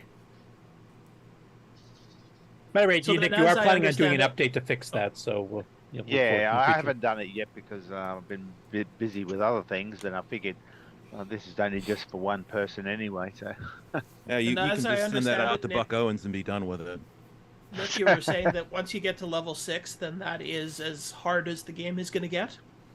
It just It keeps was, repeating yeah. level 6 Originally, after that? it would repeat 6 basically after that. It would still be, it would be 7, 8, 9, but they're Yeah. all the same as 6, yeah. Okay. Because six is hard. Everything goes real fast. So he wouldn't have lasted long anyway, even if he did get into 6. I don't know I'm just about that, kind of Nick, because when you were interested- originally getting this play tested, you I know, predicted that yeah. nobody would even make it to level 6, and then Buck, Yeah, of course. I'm true. actually No problem. interested to ask Buck in the audience there that did he make it to level 6 before Nick broke it? And if so, did, yeah. how well did you do on level 6? He was dead pretty soon. He never made it to 7, that's for sure. But he did get into 6. Do you ever have thoughts of maybe making level 7 like impossible? You know, It pretty well is. Not impossible, but it's so hard. Yeah, you can pretty well say it's impossible. Level 4 is impossible. Yeah, Buck just commented. He said Stockyard to level 6 is nuts. That's an exact quote. Yeah. It's a stampede. So, any tips or tricks, I guess, for playing it? Obviously, don't go to level 6 because the game will crash. So you want to avoid Okay, that. if you my tip don't for die.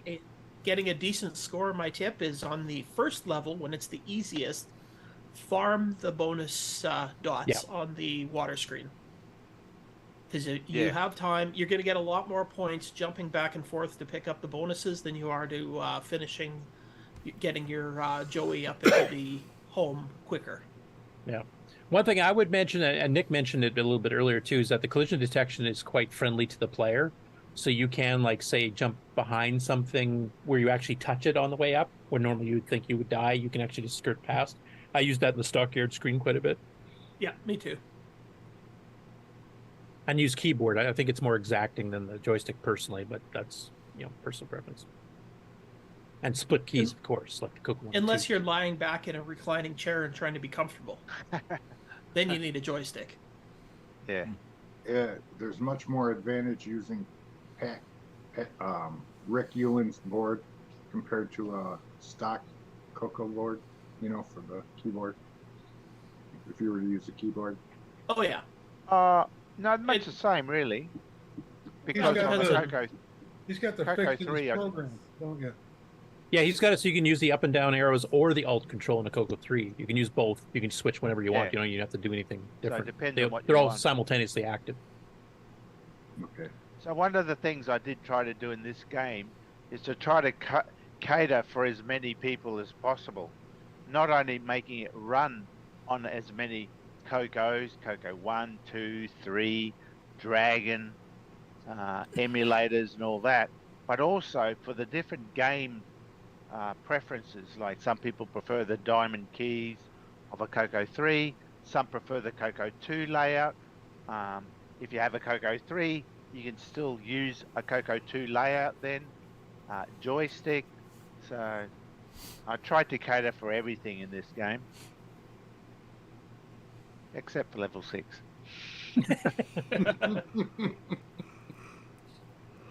No, it's a good game, and it's a really good deal game. with if you buy the DVD version of it here, because you get 3 games in one. So. Yep, and all 3 are excellent games that I do highly recommend. And they're Well, all that's my semi-graphics. that's my entire semi-graphics collection.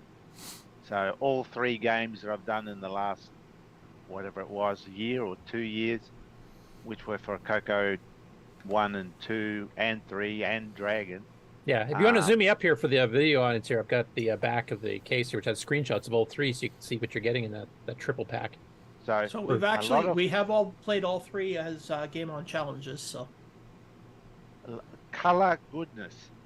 Yeah. Right. So that's the 3 games you get all combined into one pack. So it's a really good deal. And Nick, I expect the check in the mail tomorrow. So that's if you buy the CD. The games are available individually as a download, and it comes to a little bit more than the CD. I think they're roughly $8 each. Yeah, this is a case. Download. If you have not gotten any of Nick's games before, it's worth getting the DVD package. I mean, he'll email you the game ahead of time, so you don't have to wait. But it's actually cheaper to get the package with all 3 on physical media than it is to get the 3 individual digital downloads. So if you don't have them already, this is a really good deal for Christmas, I would say. Now, I was wondering when Nick was going to hold up the EOU package.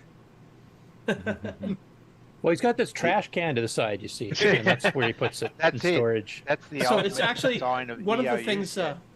One of the interesting things that Scott Cooper just brought up in the chat is that he misses getting points for just moving the Joey around. But with Nick's, you only get points for moving forward. Well, that's how Frogger was. Yeah, and you can't get points for moving back and then forward again. No. So you can only have a set number of movement points you get each level. You can't just run and back and forth along the bottom like we have in some of the other Frogger games we've played and rack up points. You do get a bonus for your timer, though, so the faster you get the faster you get, But the original Frogger was the same. You only get points when moving forward. Hey Nick, have you ever considered making a game that has games in it? Since we have a lot of memory now. Like Zero Hour. Yeah. Yeah, that one. I mean, you could link games together. Yeah, 0 Hour. Or Rupert Rhythm and 0 Hour. Play it all the way well, through. Rupert Rhythm is more, it's the same gameplay, just different layouts, but with 0 Hour, you have like a casino in one level, and you have elevators in another, like they're quite different. But it's a good way to link them together, that your guy gets to practice by playing Rupert Rhythm, and then he has to go save the world on 0 Hour. Yeah, I think what Ron's saying is to put complete Pac-Man on one game, Space Invaders on another game, mini game. Yeah. I'll have Joey wind up on Nightmare Highway. Yeah, that's right. Or add into something like 0 Hour, little arcade games at the bottom that you can take a break and just go play, like Jumping Joey. Yeah. And then you could have Roadkill game after. Or you could just run Nitrous 9 and then just pick any game you want. Yeah, just double click, launch it, and if you get tired, switch back. That's right, there's your game, and then you multitask. You can just jump between games then. I'll run a couple of them and just hit clear to go between them as you're playing. So, well, you could play Kron. No. Yeah, the Tron clones. I mean, that's 4 fairly unique, different games too. So And Poltergeist. Yeah, that's right. As Buck Owens is saying, Poltergeist. Yep. I'm gonna write a game. Poltergeist. Yeah. Very good. Yeah, there's a few of them like that. Okay, well, have we stroked Nick's ego enough for today? Not for him, but for everybody else, I'm sure we have. Yeah, hang on, just a little bit more up. That's enough. Okay. Well, what's the website you get this Jumpin' Joey from in these semi-graphics value pack? The what? The website where we can find all these wonderful games. Oh, okay. Well, www.nickmarentes, or one word, .com takes you to my website, links you to all my games. And they're not all games that you have to purchase. There are some that are free to download on there. Yeah, I'll fix that. No. Daddy needs a new Ferrari. I should have mentioned that. All website flips upright when you go there. That's how they get you started, and then then he starts charging. Gives a little bit away for free, like Gem Hunter. Just wait for that subscription model to start. Yeah. Free to play. So I've got plans for another game, which I'll probably start early next year. I won't say what it is. I'm looking forward to it. Something a bit different to the norm, and I don't know yet if I can do it. So I'm hoping you can, because you've told me a bit about it, and I'm not going to say anything about it here. But it's one I'm looking forward to if you can pull it off. I'm going to make my guess that it'll be Nick's version of Color Scripts It. Is did it you like tell him already? No, I thought it was Handyman. I was sure it was Handyman. I got an idea for a game. Wouldn't it be cool if you start off the game with CoCo Motherboard and there's something wrong with it? And then you have to go to each chip and find out, test it somehow and figure out what's the best way to get it working. That would be a neat game. That's kind of like Marty's Nightmare, isn't it? Where you have, I think I have a hardware problem, and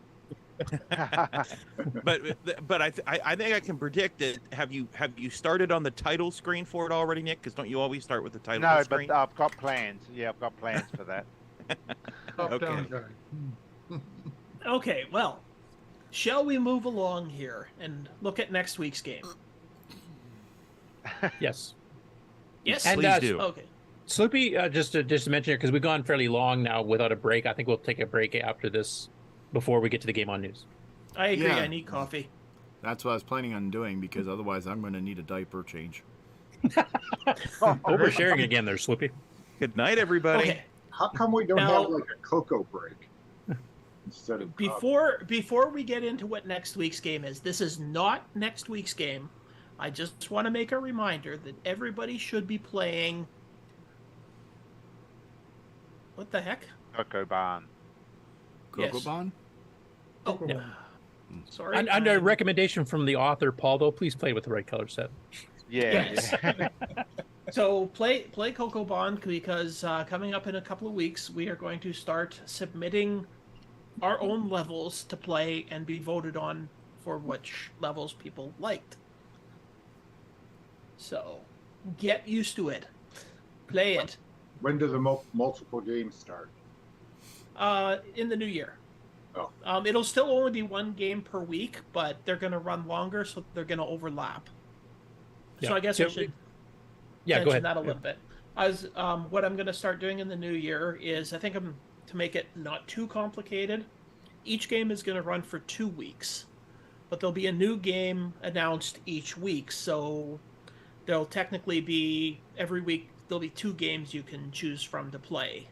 And so if you like one, you can play it longer. If you don't like it, you can just play it once, get a score in, and then move on to another game. Yep. I'm assuming the live game on challenge that you'll be kind of recommending both games to be played Yeah. simultaneously by people. Yeah. So you can Yeah, come whichever's and play. better. Well, and actually, in the live game on challenge, we don't even insist that you play the game of the week. You can play any CoCo game. Our only stipulation is it has to be a CoCo game. Yes, that's his stipulation. Yeah, so no more Atari games, Sloopy. No one even noticed.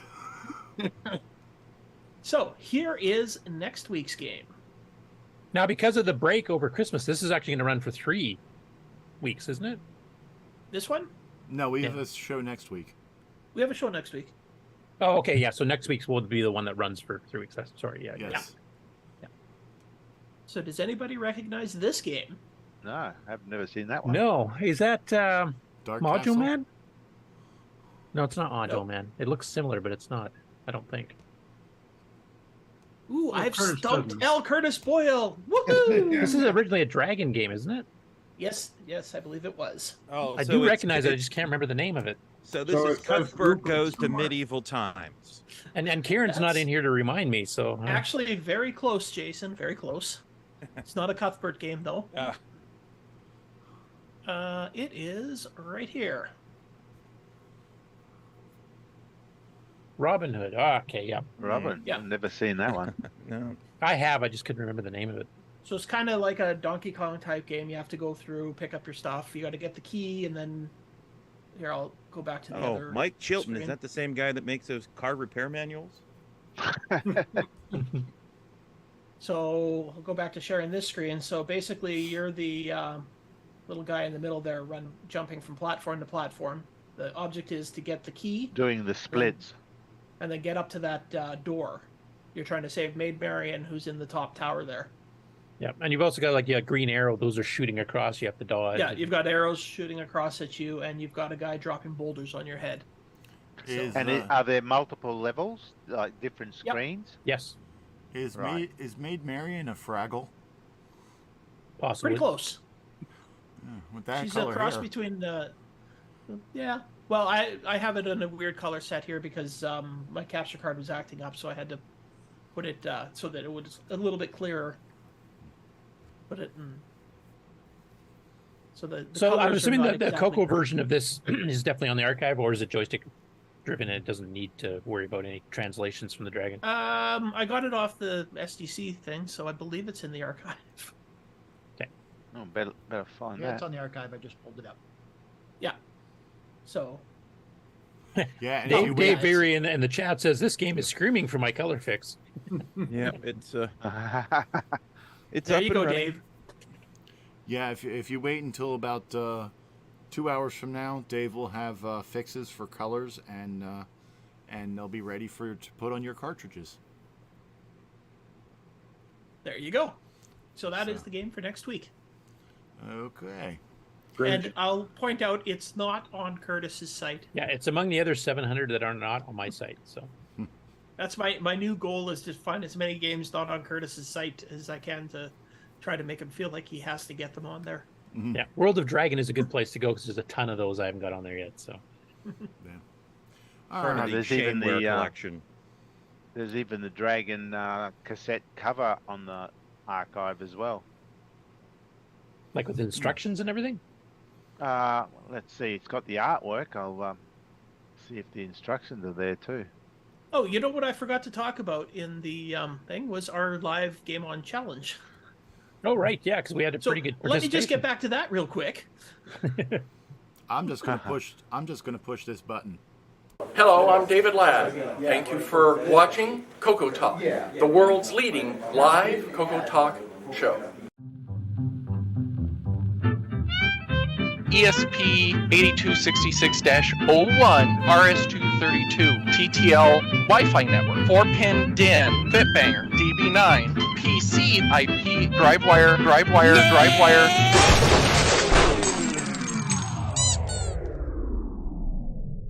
Hey, what's going on, everybody? Original Gamer Stevie. Hello, I'm David Ladd. Thank you for watching CoCoTALK, the world's leading live CoCoTALK show. ESP 8266-01 RS232 TTL Wi-Fi network, 4-pin DIN, Fitbanger, DB9, PC IP, DriveWire.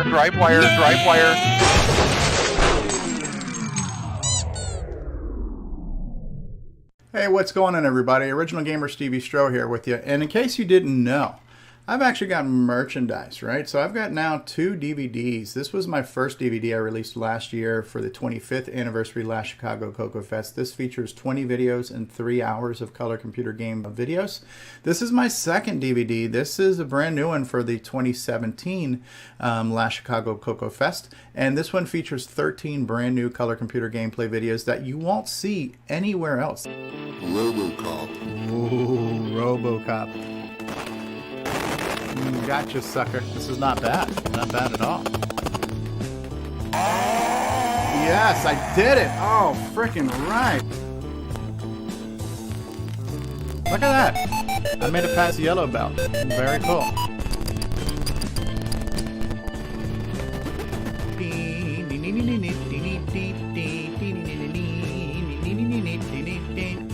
Oh crap, I am getting the crap freaking bombed the hell out of me here. Okay, the square guy looks kind of like a puckering sphincter. Alright, there we go. Game over. Oh, that didn't last long. That's what she said. Okay, so I've got to jump over the spikes and under the ball. So, if you like my videos and you want to help support a starving artist, head on over to 8bit256.com and grab yourself a copy of one or both of these DVDs because they're both awesome. And if you like color computer gameplay videos, you might like these DVDs. So check them out. Thanks for watching my videos, everybody. In a world where RGB produces black and white video, one cable can make a difference.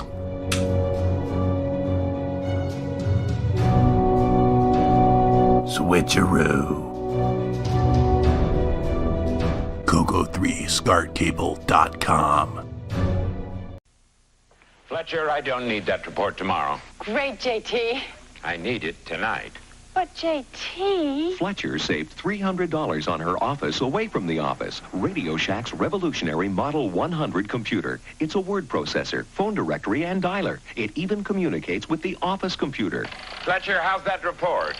Fletcher. Radio Shack's Model 100. Save $300 and put it to work. You'll go far, Fletcher. You'll go far.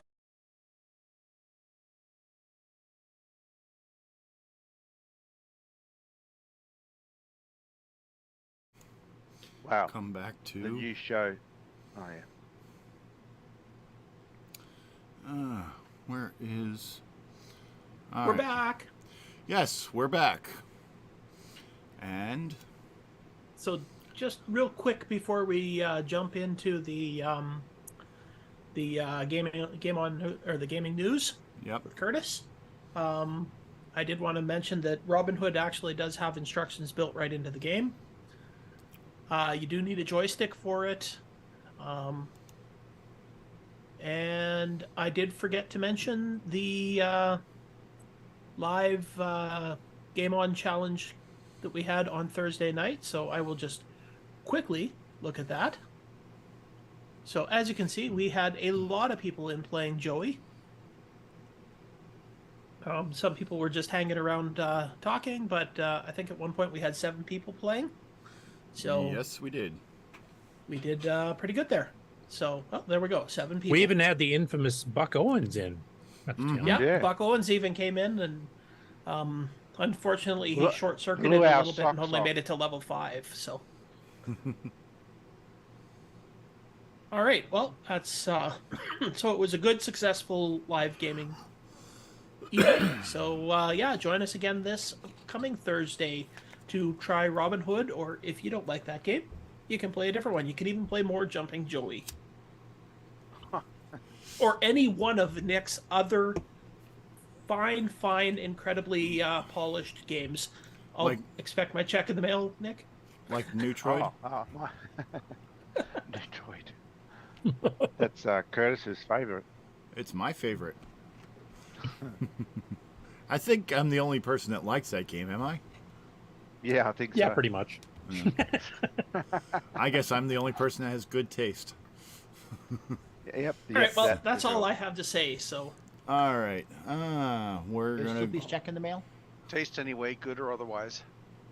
All right, let's run this nice little intro.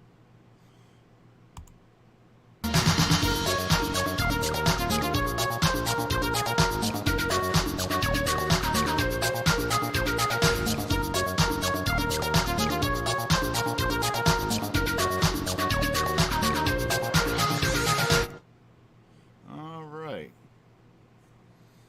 And take it away, Curtis. Okay, let's see if I can get the right window here.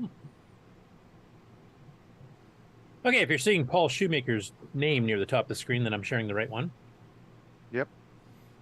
Hey, so Paul, we mentioned last week, released his winter version of Ghost Rush, which he promises the last one. And literally just a couple days after that, he released that camel game he's been working on, which we showed a video of the animations of before. So you can download that now on the Facebook CoCo page. He's already submitted to the archive. I didn't get a chance to check this morning to see if it's already there and active. But it's originally a creative computing game from 1979 that he gussied up with a lot of fancy graphics. And it's written in 100% machine language. The original version was written in BASIC. And you've actually got some optional CoCo 3 palettes you can cycle through by hitting the P cake, similar to what he does on Christmas Rush. And if you like the kind of Oregon Trail style game, it's kind of along that line a little bit, trying to navigate your camel. But it's a nice free download. Works in a CoCo 1, 2, or 3. I don't think this one right now runs on the Dragon, though. Paul, I think he's still in the chat there. He can correct me if I'm wrong, or if he's making a separate version for that. But yeah, it's pretty good. The animations of the camel and stuff are quite well done. So go grab it now. Okay, next up after that, we have Mr. Dave, who's actually in the chat as well. Dave Veery. So he's been, as we mentioned earlier, and he's probably going to be doing on this game challenge for this next week, is he's been patching some of the games to give you some different colors, specifically for RGB monitors, because of course most of the artifact games show black and white. In this particular case of the game next week, I think it's just to change the stock 4 colors that you're kind of stuck with when you pick P Mode 3. So this here is a couple of old games called Color Blast and Creature Feature, both by the same author, originally done by John Nikowski. And he's got a bit of a history because he actually I might as well play the video while it's going here too. I'll just kill the sound off a bit. So he's put those onto one single card and he's patched the colors. So both these games. But basically, John was one who actually entered the Spectral Associates Prism Trophy contest in 1982, of which Whirlybird Run was the winner. and his game was called Space Entry. It came in third, so he was the final of the top 3 that actually got awards for it. So then he started his own software company, which is what he's got here, which went under a couple different names, and he made I think 4 games total. He had a boxing game too, if I remember. So, but the original ones were quite differently colored than this, and of course, an RGB monitor showed up as black and white. So that's the first of the 2 games if you haven't seen before, and then Creature Feature, which is basically you're a hunter and you're a standard, baseball cap, and you're shooting randomly weird things that hatch and come after you.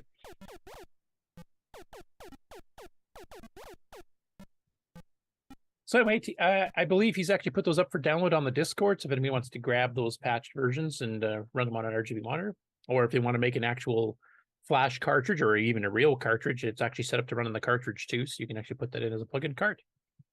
So you can go grab those too. And thanks, Mr. Dave, and we're looking forward to your patches for colors on this next week's game. Robin Hood. Next up, this is kind of follow-up to last week. Video Game Magazine's channel on YouTube has been basically doing scans of all the pages of electronic games. One of the earlier video game and electronic games, so handheld, LED-based games and stuff too.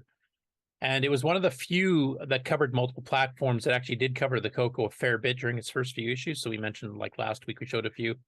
So this one here, you can see the page I've got it stopped on right now. You can see a picture of Quasar Commander in the lower left corner, which is one of the original 5 titles released for the CoCo, with the launch of the CoCo 1 itself in 1980. And they'd announced 9 cartridges. I think 4 got delayed a month or 2. That got released more towards the end of 1980, but Quasar was one of the originals that actually was out. And has scale. Always was a weird game because of the colors. You're in space and it's yellow. I always thought it was a weird looking game, so I never did play that game. The game itself, I think it was kind of trying to be like Star Raiders, but it was a 4K cartridge.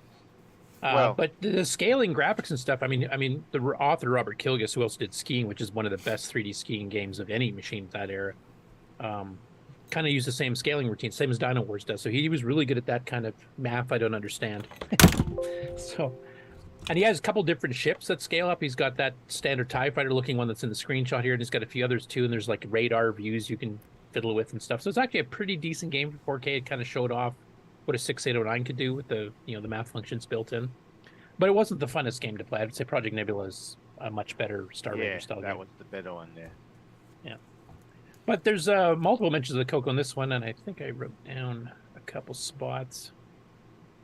Let's fast forward. Well, now I know Firefox has been giving me issues with buffering, but we'll see how we do here. I can't read that thing.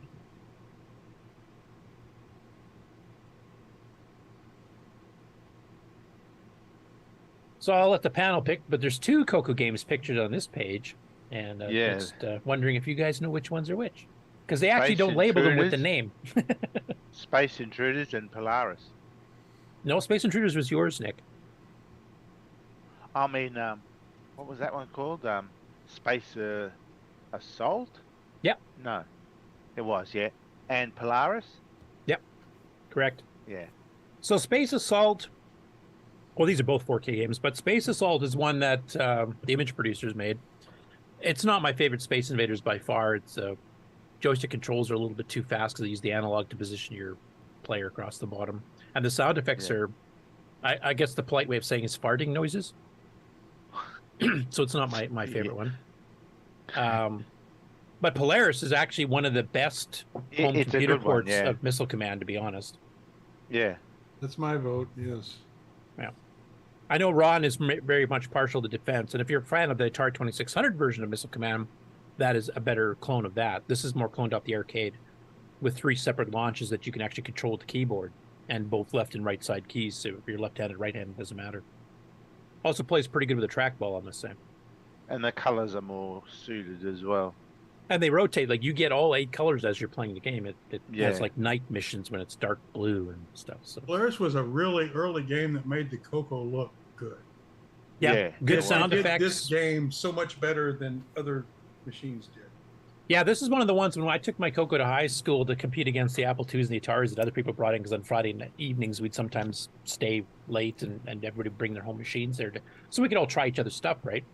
TI-99s, all kinds of stuff there. And this is one of the ones. Zaxxon was another one that was really well liked on the CoCo. Donkey King and Polaris was one that they all said, yeah, this is the best missile command out of everybody's here. So, yeah, I totally agree. That's a prime one. I'm not even sure who wrote it. I think it's the guy who wrote Racket 2 and stuff. What's his name? Robert Arnstein. And Mark Siegel, if he's still in the chat, may know for sure, but I think that's one of his, but I'm not positive. And then I think there was one other CoCo mention here a little bit later. Let me get the timestamp. Yeah, 646. Which issue was that? This is issue 2. Issue 2, all right. Of what was Electronic the magazine Games. called? Electronic yeah, I think Games. I've got them archived. Yeah.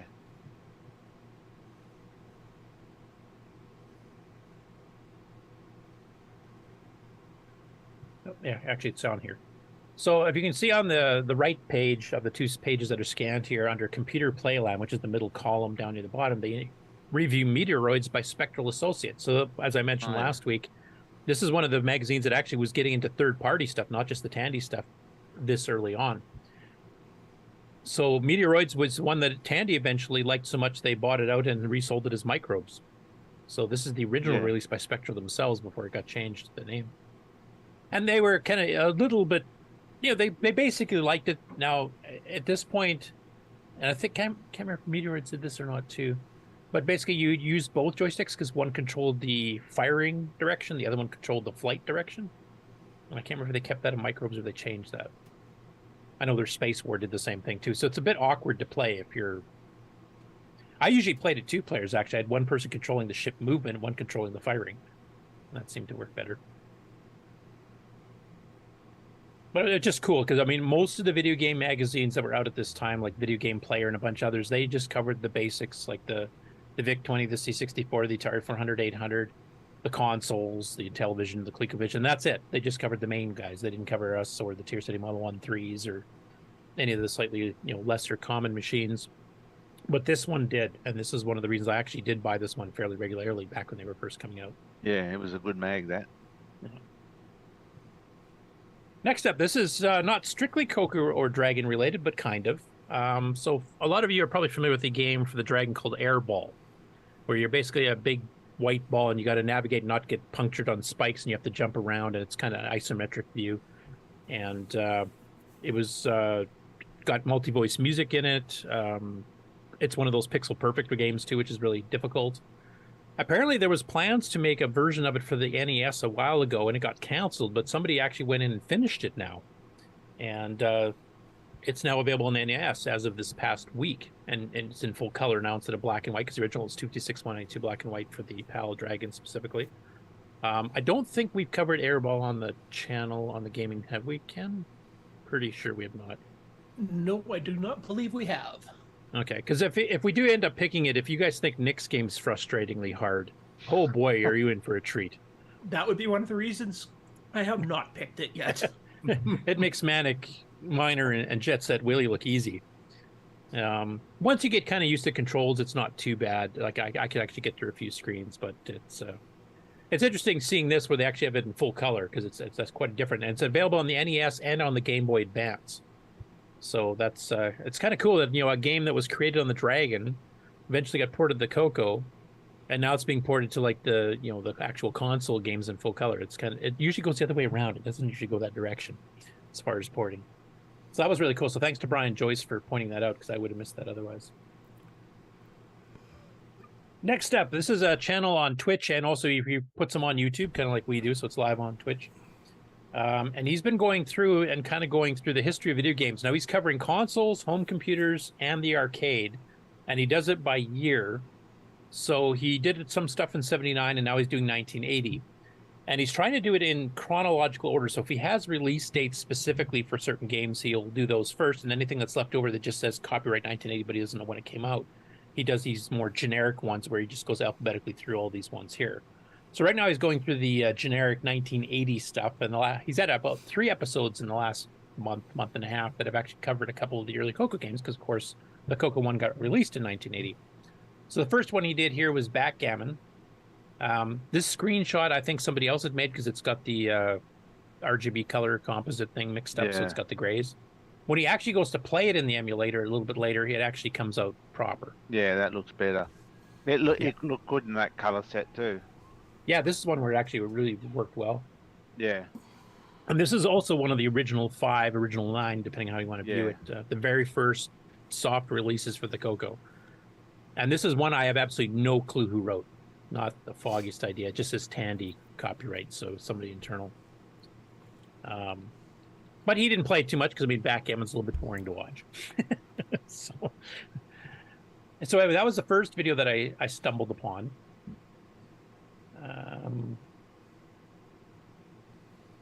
Next up, I got an empty tab there for some reason.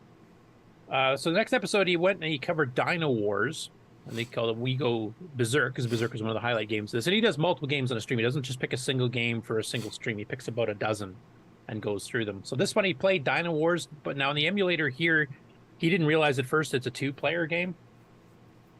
So when he's got the joysticks being emulated on both sides, he didn't have to switch ports, so he's controlling both dinosaurs at the same time with the same joystick, which doesn't really work that well. But he was impressed by the scaling, so he didn't give it a very good rating because he didn't really know what the object of the game was. He just walked around and roared a lot.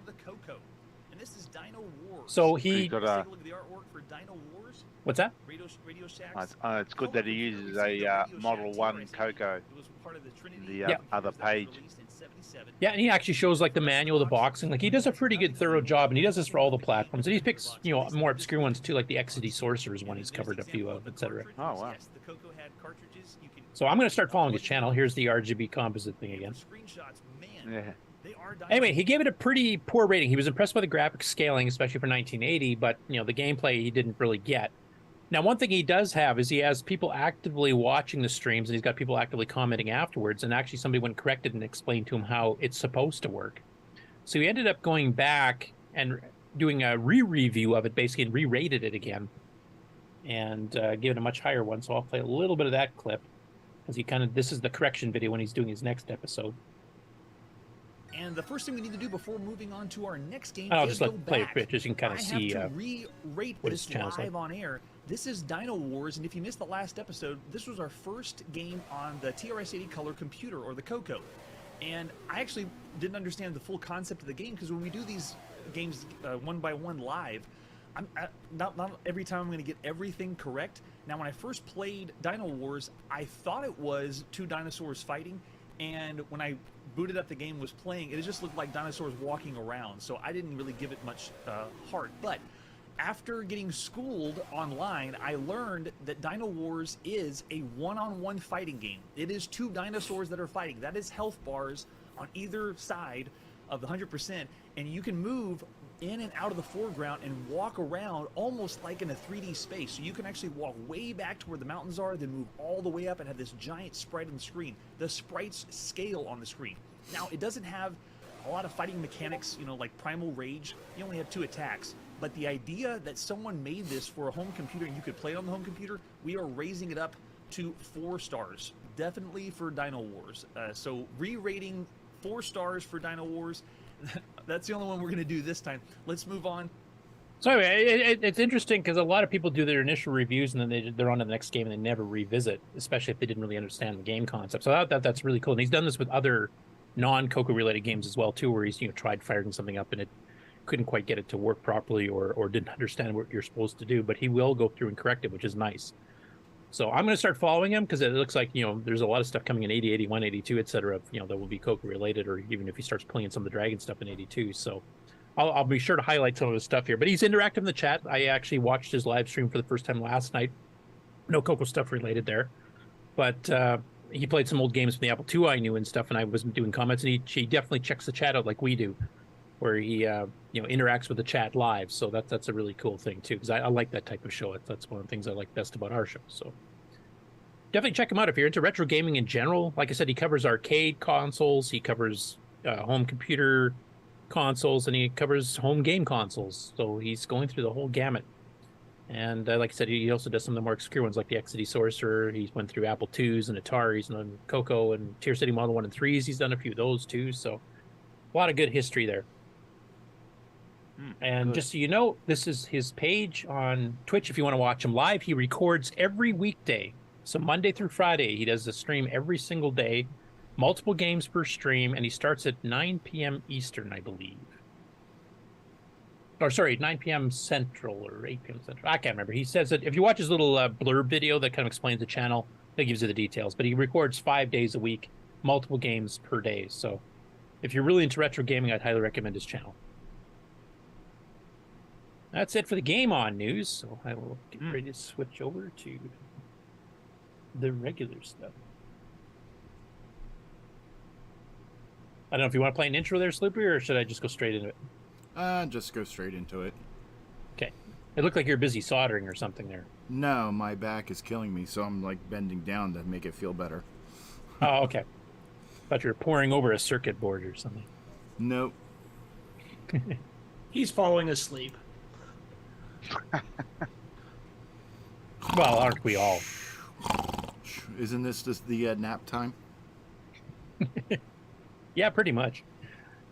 Okay, so first thing I'm going to mention, Boat John Akarshaller from the Eagles was going to try to do an announcement late in the show last week, but I didn't catch the message that he wanted to do that until too late. And he's busy this week. He's actually out of town. But be here next week because he's going to come on to announce BoatFest 2023 details. Now, this is a show that started last year.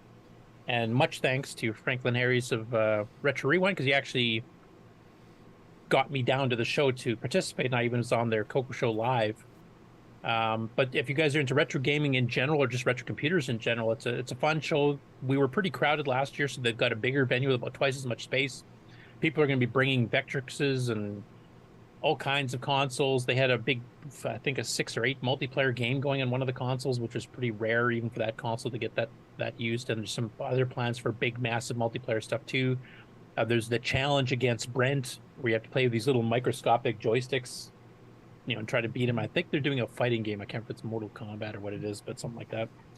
They also bring like a virtual pinball table and a whole bunch of other things. So it's a lot of fun. If you're into gaming in general, I mean, you'll really like the show. So that'll be announced. Well, they've been already announced on their channel, but he'll be on to announce the details here next week for BoatFest 2023, which is this summer in West Virginia. So we'll be around for that. Okay, on to the regular news here. So we got multiple ones from Alan Huffman. So Alan's been busy doing a bunch of different things as usual. He's kind of like all over the place at the same time. So the first one here, and I had to put this in mainly because it kind of covers my wheelhouse a little bit too. Some of you might have seen some pictures if you're on our Discord that Henry Wright felt, and he's brought this Rampage arcade cabinet to CoCo Fest. And it's basically a MAME cabinet with all the proper arcade joystick buttons and rollerballs, stuff like that on it. So it's authentic arcade hardware. But with running MAME on it, you can actually run emulations of all the various machines, and he's had the CoCo on there quite a bit. So he booted up EOU version 1 after it got released and showed some screenshots of it running on there. And then Alan Huffman said, could you play my Space Invaders game? Because he's never seen it in an actual arcade cabinet. Thought it'd be kind of cool, so Henry obliged. And this is it. You can see this is the Space Invaders game that Alan wrote. Probably 30 years ago now, I guess, and it's updated a few times, but running on an actual arcade cabinet with actual arcade controls, so he was quite happy with that. So he made a blog post about it with a screenshot. So hopefully if Henry is able to bring this out here to the CoCo Fest this April, we can get a chance to try that. Next up, this is a programming competition where you try to, on whatever platform you're running on, you try to duplicate a program that's been issued as a challenge, but you try to shrink it down to be as small as possible. Now, Alan's got 2 parts out to this one. Last year, I think they had to make a Christmas tree on the text screen. This year, it's a star. And basically, you go through and try to compress the code. The initial program they give you is just raw print, spaces and all, print out the star, and then you try to compress it down. Now, he's already mentioned this is going to be a 6-part series. He's got 2 of the parts up now. So obviously, he hasn't optimized it as much as he could yet because he's got 4 more episodes to go here. But he kind of goes through, here's the original stock, print everything. And he mentions the fact that the star they picked is a line or 2 long to fit on the CoCo 1 and 2 screen, so it scrolls off. So he did that one, and he did the follow-up where he actually starts to do the compression a little bit. And here's using like a table of strings, I think, over somewhere. Oh, one other thing I should mention. If you give it a following Alan's blog or Alan on Facebook on the CoCo group here, he's been really fiddling with that AI chat thing that actually can program and figure out programs and stuff. Have you been following that kind of stuff or even tried it yourself on the panel? No? No, Okay. but it sounds interesting.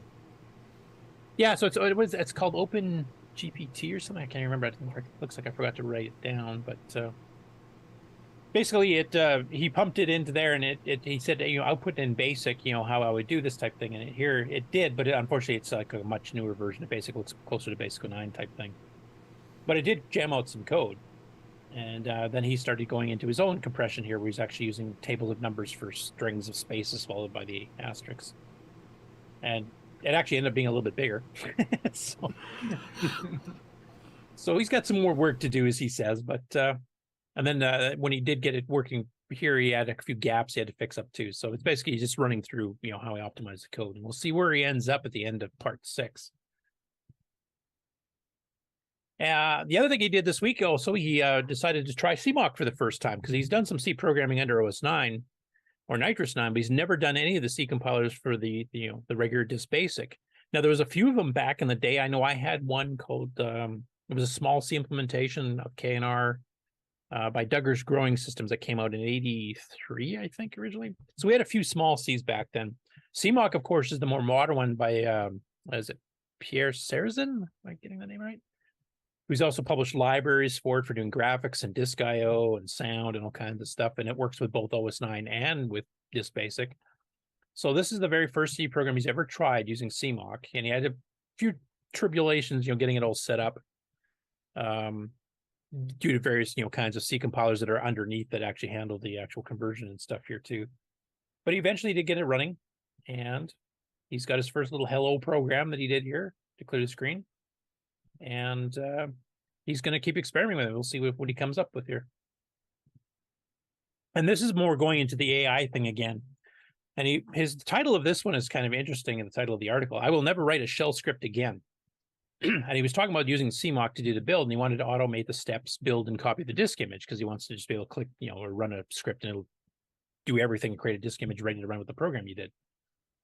And he mentions that OS 9, he used to do the shell script, which I do even to this day. And then he went to the Chat GPT, this artificial intelligence that's been getting raved about by tons of tech websites. And he asks the chat bot, how can I pass a parameter to a Unix shell script? And the response kind of teaches you exactly what to do with examples. And then he starts getting more specific about, write a shell script that takes a parameter, a name, and then runs CMOC name, and then decb copy name to cbisk bin.name. So basically creating a script to compile the code, put it into a disk image, and have it ready to run. And it actually created something here that pretty well did exactly what he asked without him having to write any code. So now he's planning on doing all of his scripts just using this chat robot to do the coding for him. So I know they've done some further experiments. Some other people on the Facebook group that have been watching this have been doing some experiments with it too. It's not perfect. It sometimes really screws up, or it has, a different version of BASIC or whatever scripting language it's trying to do. But it's pretty impressive, to be honest. It's getting as good as it is. How long before we can just say, make jumping Joey and it'll just figure it out and do it for you? I don't know yet. And Nick, I wanted to ask you, do you feel your job is threatened? Totally. No. No, not really. There's a degree of creative element that the AIs don't do yet. So yeah, I think yeah, ways to go yet. I do know, like he actually gave it some source code and stuff and said, what is this program doing? And it was surprisingly accurate on some of them, considering he just threw like, here's random 6809 code, and he didn't know if this thing would even recognize what that is. And it goes, yeah, it's a 6809, and you're clearing a screen of some sort or block of memory. So it actually recognized loops and what the loops were doing and stuff. So as a former system administrator, I feel kind of obsoleted. Exactly. The kind of code that I wrote, this thing's doing just fine. Yeah, no, it's pretty impressive. I have to say, I've seen some people like The Verge and a few others have also poo-pooed part of it because they said it's not that accurate. Well, I mean, this is the first time they've actually released to the public, really trying something like this. And the fact that it's as accurate as it is means they're definitely on the right track. But like Nick said, the creative part is where I don't think you could probably get it to write some routines for you for a game you're working on, but I think you'll still have to come with the creative ideas to link it all together. But you might not have to do as much coding.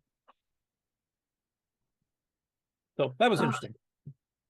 And you can always bring up the small problem that it's not actually writing any of that. It's regurgitating it from a huge data set that it was trained on.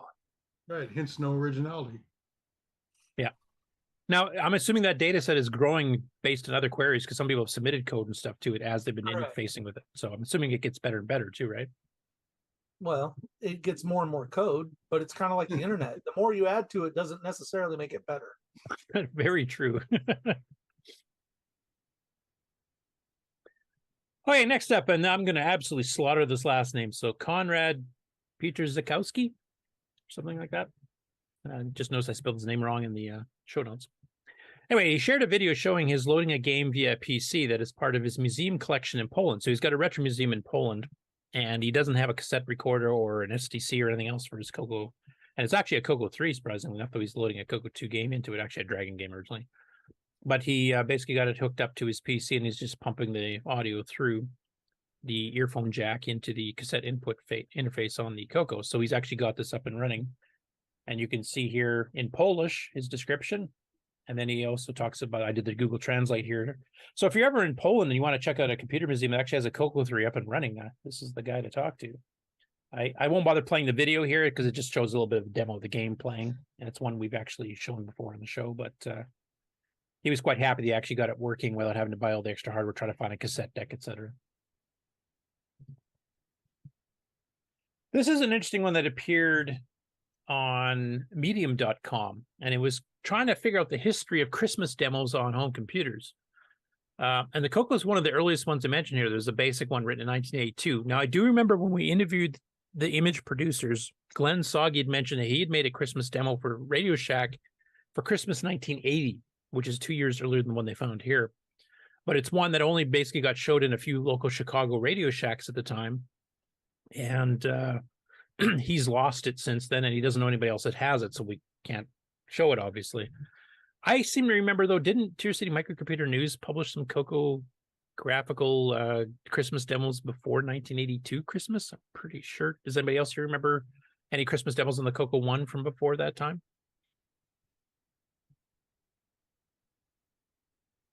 Nope. Okay, maybe it's just me then. But they showed like a really early one from the 60s here, which is actually running on a mainframe doing a Christmas tree in the printer. And the Christmas Lemmings game from MS-DOS, so obviously that's a bit later. But here they did a Christmas scene on the CoCo 1, so the CoCo 1 got prominently featured. Even have the source code listing for it, and who wrote the original version, Peter Stump from McHenry, Illinois. And a little bit of an animated GIF kind of showing a little bit of the drawing. Now, unfortunately, the artifact colors, I think, are reversed here, but they're probably not familiar with the CoCo, so probably wouldn't know. But a nice little demo. I've written a few of these myself back in the day. I got to find them and put them up in the archive at some point. But has anybody else here written little Christmas demos for home or for friends' businesses or anything like that besides me? No, the last one you showed, though, I've seen before. This one here, The old. Yeah. Okay, go ahead. I was just going to say the old printed out one on teletype paper. They used to tape it up over the top of the teletype every year at school and say, you don't need to print that out anymore.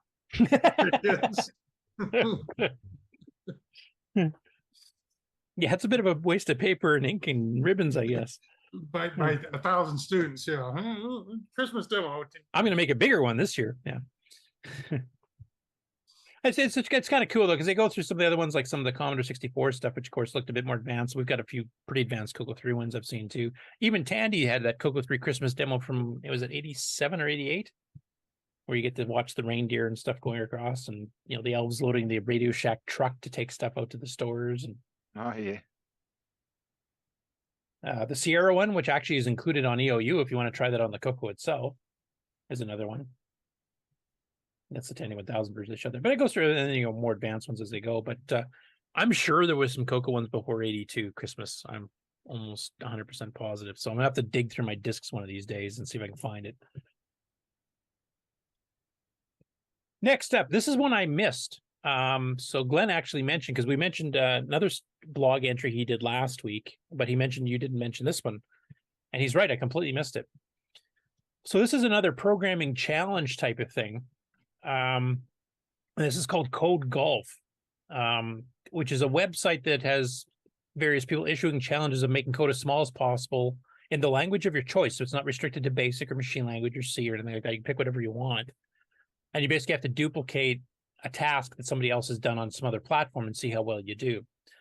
So Glenn took up the challenge of drawing a Mona Lisa on a graphic screen using a technique originally by a programmer named Jacob Ilmenetdebski. I'm not sure if I'm pronouncing that right. My apologies. It's a procedural graphics demo originally for the Atari XL, so Sloopy will like that part, and was 250 bytes of assembly code and data. And it cheated a tiny bit. Well, not cheat. It uses a couple of ROM routines. One to set up the graphic screen on the Atari, and another one to actually do the drawing of lines. It called the ROM routine for that. 250 bytes. Glenn, his final result from his fiddling around was 283 bytes, but he's actually setting up the screen and drawing the lines in his code. So that takes some extra room, obviously. And so he got it pretty close. And he actually made a little demo of it drawing here. Now, it's a procedural thing where it kind of recurses and calls different things with certain parameters changing and stuff. So it doesn't just draw the Mona Lisa like a data table. It kind of does it in a weird way. And I thought it was kind of cool just visually to watch. And then the Atari one runs the same way, but I'll just let you play here so you can kind of see what I'm talking about.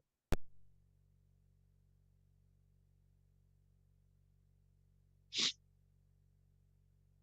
basically, it's just a bunch of lines that can procedurally generate. Eventually, if you let it run long enough, it kind of makes the Mona Lisa picture.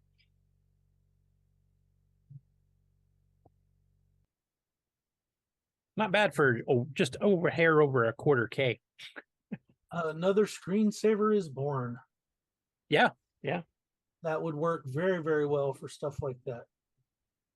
Yeah, because it's constantly overdrawing itself. It's not just drawing the pixels and that they stay static for the final image. It's all over the place just to make it as compressed as possible. And of course, Glenn being Glenn, he's published the entire source code in the semi-language here with comments if you want to take a look and learn how he did it. Or if you can figure out some places to optimize even a little bit more if you wanted to see if you can get them down close to the Atari's version. So my apologies to Glenn for missing that the first time around. So thanks, Glenn, for notifying me. And I think that's pretty humorous joke to think that, we're going to just walk over there and write Glenn's code better for him. Yeah. Yeah, I was going to do that for Robotron because we thought there was bugs and I was going to try to find the bug. Then we found out the arcade game had the same bugs. So he literally translated properly, so I didn't bother. Next up, we have Sheldon McDonald. And we've mentioned a while ago that he's been working on a new IDE, integrated development environment. That's going to be dual purpose. It'll work for the CoCo and it'll also work for the Sega Genesis. And you can just click a few buttons to switch between the two, and you're running 68K assembly code here, and you're running 6809 over here. And it he has libraries developed for doing graphics and sound for the two different systems here. So we did a almost 17-minute video here kind of showing the dual ID setup and how to switch. I'll just play a little clips and kind of get an idea, but you definitely want to go check the video if you want to do it. It's still a work in progress though. Try to tell you it's dangerous or something. Go through the menus and say you're okay with it. Once you get it downloaded, you'll find that it has a Sega CoCo IDE folder. I just for now take that folder and drag it to your desktop.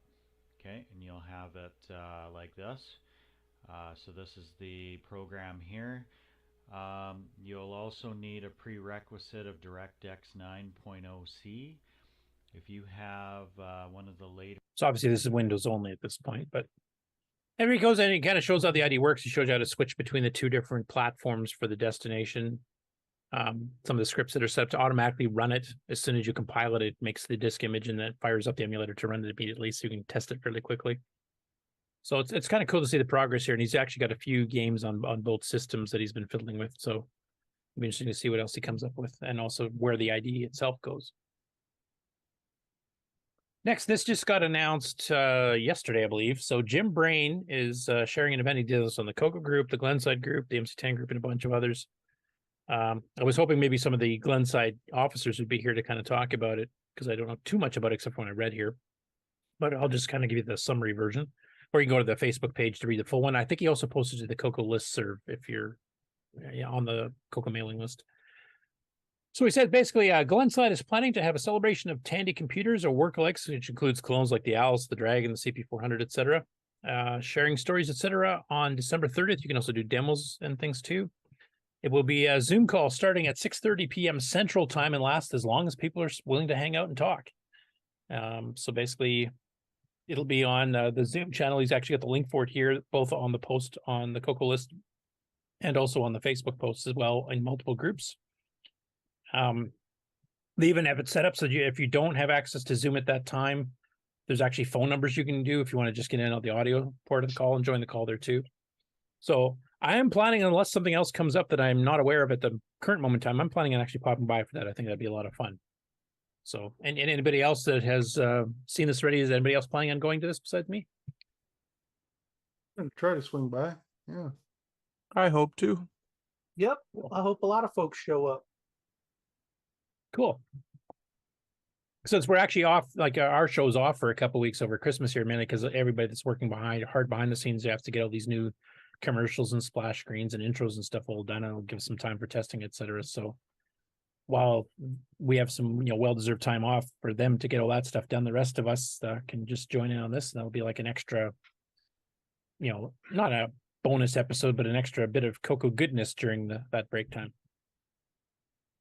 Anyway, all the details on Facebook, like I said, the CoCo group, the Dragon group, the MC10 group, the Glenside group, and also on the list. Next up, and now this one got pointed out to me. I did see this story last week. I even sent a comment to Adrian on it. I even mentioned Daniel's basically doing this project herself. Daniel O'Connor, for those who don't know. But apparently, I thought I put it in the show last week, but I went and scrubbed back because people said I didn't see it there. And I knew I'd thrown in a few stories at the last minute that didn't get into the official published notes. But I went and scrubbed through it real quick this morning, and I didn't see me mentioning it either. So apparently, I totally forgot. So my apologies to everybody involved, especially Tim Linder pointed out, because if you guys have watched this already, know the story behind it. Adrian picked up this. I'll play it. Well, hello, everyone. But basically, you can see this really, really dirty TRS-80 Model 3 or 4. I can't even tell with all the dust on it what color it's supposed to be. Dual drive system, the mirror keypad, standard Model 3, Model 4. Pretty sad shape. But it was donated by Tim Linder himself from somebody else. And when he opens up the machine, it's been gutted. There's no main motherboard, but there's like a CoCo floppy controller. And there's some special weird wiring on the keyboard and a bunch of other things too. So basically, somebody repacked a CoCo, including the floppy controller, hooked up the keyboards to the numeric keypad, and everything else works, all running a CoCo 1, basically. And he actually has the CoCo 1 motherboard that was originally in here as well. So not only that, but they put a TV in there with a tuner. It's a color TV, right? Yeah, that's right. Yeah. So that's one of the more interesting repacks. We did have one guy in our local club here in Saskatoon that did the same thing with the Model 3. And we had two guys, I think, that did the kind of flip one where they took the Model 3 keyboard itself, cut the edge of the case on the CoCo 1 to fit it, and actually jammed a Model 3 keyboard with a working keypad into a CoCo 1. And that was actually published in Color Computer News magazine. Somebody actually, told you how to rewire it, what to cut, what size. And it was actually a project they published in mid-1982. Actually, I did the same thing with a black and white TV. And it was a Model 4 data terminal before, that somebody gutted. Yeah. So I used the case for it, and I have a picture of it, but it's just from far.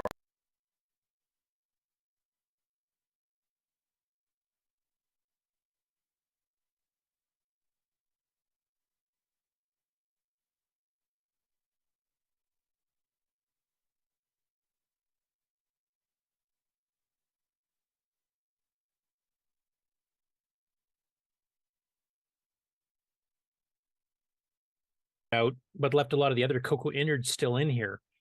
So I think Adrian, because he did find the motherboard that originally was paired with this, I think he's thinking of trying to get the whole thing up and running again. So basically you'll end up with a self-contained unit with a full-blown keyboard with numeric keypad, a CoCo One with a color screen, dual floppy drives hooked up to the floppy controller, plus a way to do the cassette stuff, all in a CoCo or in a Model 3 case. So it's one of the more interesting repacks. And I think from what I remember, like the CoCo 3 is when I remember most repacks happening. Like Rick, you had one, and tons of others did too. Some even did it in like wood and made portables. So I think the CoCo 3 got more of these types of cases because that's after the PCs came out and it was a bit easier to fit stuff in. But I think the CoCo tended to get probably proportionally a bit more of these than say Ataris or Commodores. For those of you that are more familiar with the other platforms than I am, how often did repacks happen there? Like Sloopy for the Atari, Mark for Apple IIs. Was that a thing? Well, in the Apple II days, they originally, for the first few years, they sold them motherboards without the cases. You didn't have to get them in little flat things. So a lot of people did their own custom cases. Are you talking the Apple I or the Apple II? Apple II. Okay, Apple I knew about the Apple I. Apple I had no cases or keyboards when you bought it, unless somebody put one together like the Night Shop or something. But the Apple IIs, yeah, you could buy just the motherboard with nothing else. Was that commonplace though, or was that fairly rare? Not really. It was pretty uncommon. Most people wanted a complete computer. They didn't want to put them together. Well, and as to this thing, who's going to tear up a Model 4 to repack a CoCo? Well, you know, unless something really unfortunate happened to that Model 4. Yeah, Danielle's done it, and well, yeah, now, but and Stephen Esseline, or however you say his name, has done it too with But back in the day, that chassis was worth fixing in several different ways. You know, I actually seen one before this and before Danielle's. I actually saw one in the early '90s. But yeah, the on the Atari side of things, repacking didn't become a thing until the XEs were released, and case mods were much more common. Okay, so I think it probably did happen a bit more. I mean, this wasn't, I wouldn't call this commonplace in the CoCo either. But the fact that my local club had a person that did this exact same thing. Yeah. In a little town of 150,000 people. And like I said, 2 people did the Model 3 keyboard into the CoCo thing where you had to cut the case surround to fit it. Yeah, repacking seems to be the most common in the Amiga community. Especially yeah, I mean, even the Amigas themselves, like the official ones, like when you got up to the 3000, the 4000, you actually had tower cases, so they were kind of already there. Yeah, but like the 1200, because people couldn't afford a 4000, they would get a 1200 with a adapter that would put slots in it, and then you'd have to repack it into a new case because the original case obviously wouldn't fit. So but Tim Linder, if you listen to this later, because I haven't seen you in the chat today, I would love to have you on just to talk about where you got this from, and any details or stories from the person that actually made it. Yeah. Because it would be kind of interesting to get the history of this particular machine here. You can see all the bodge wiring there to remap the keys so they all work in the CoCo, including the numeric keypad, alternator keys, etc. Not as complex as one would have thought. I would have thought it would have been done totally differently. But then I took a look at the actual CCN article, and actually it wasn't too bad in there either. So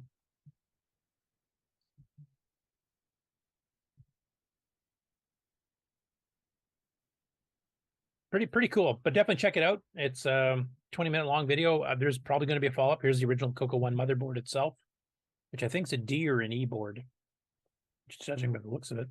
One thing you'll notice actually on there, I'm just going to pause the video. Take a look at the cartridge connection slot. It's angled 90 degrees from where it normally would be, and that was to fit it properly in the case so the disc controller would stick straight up out of it as opposed to coming outside, so it would fit properly. Yeah, what revision board is that? That's an F board. Oh, is it an F? That's not an F. That's an F. That's an F? Oh, it is too. Yeah, you're right, because there's the 285 thing down over here. I just noticed that.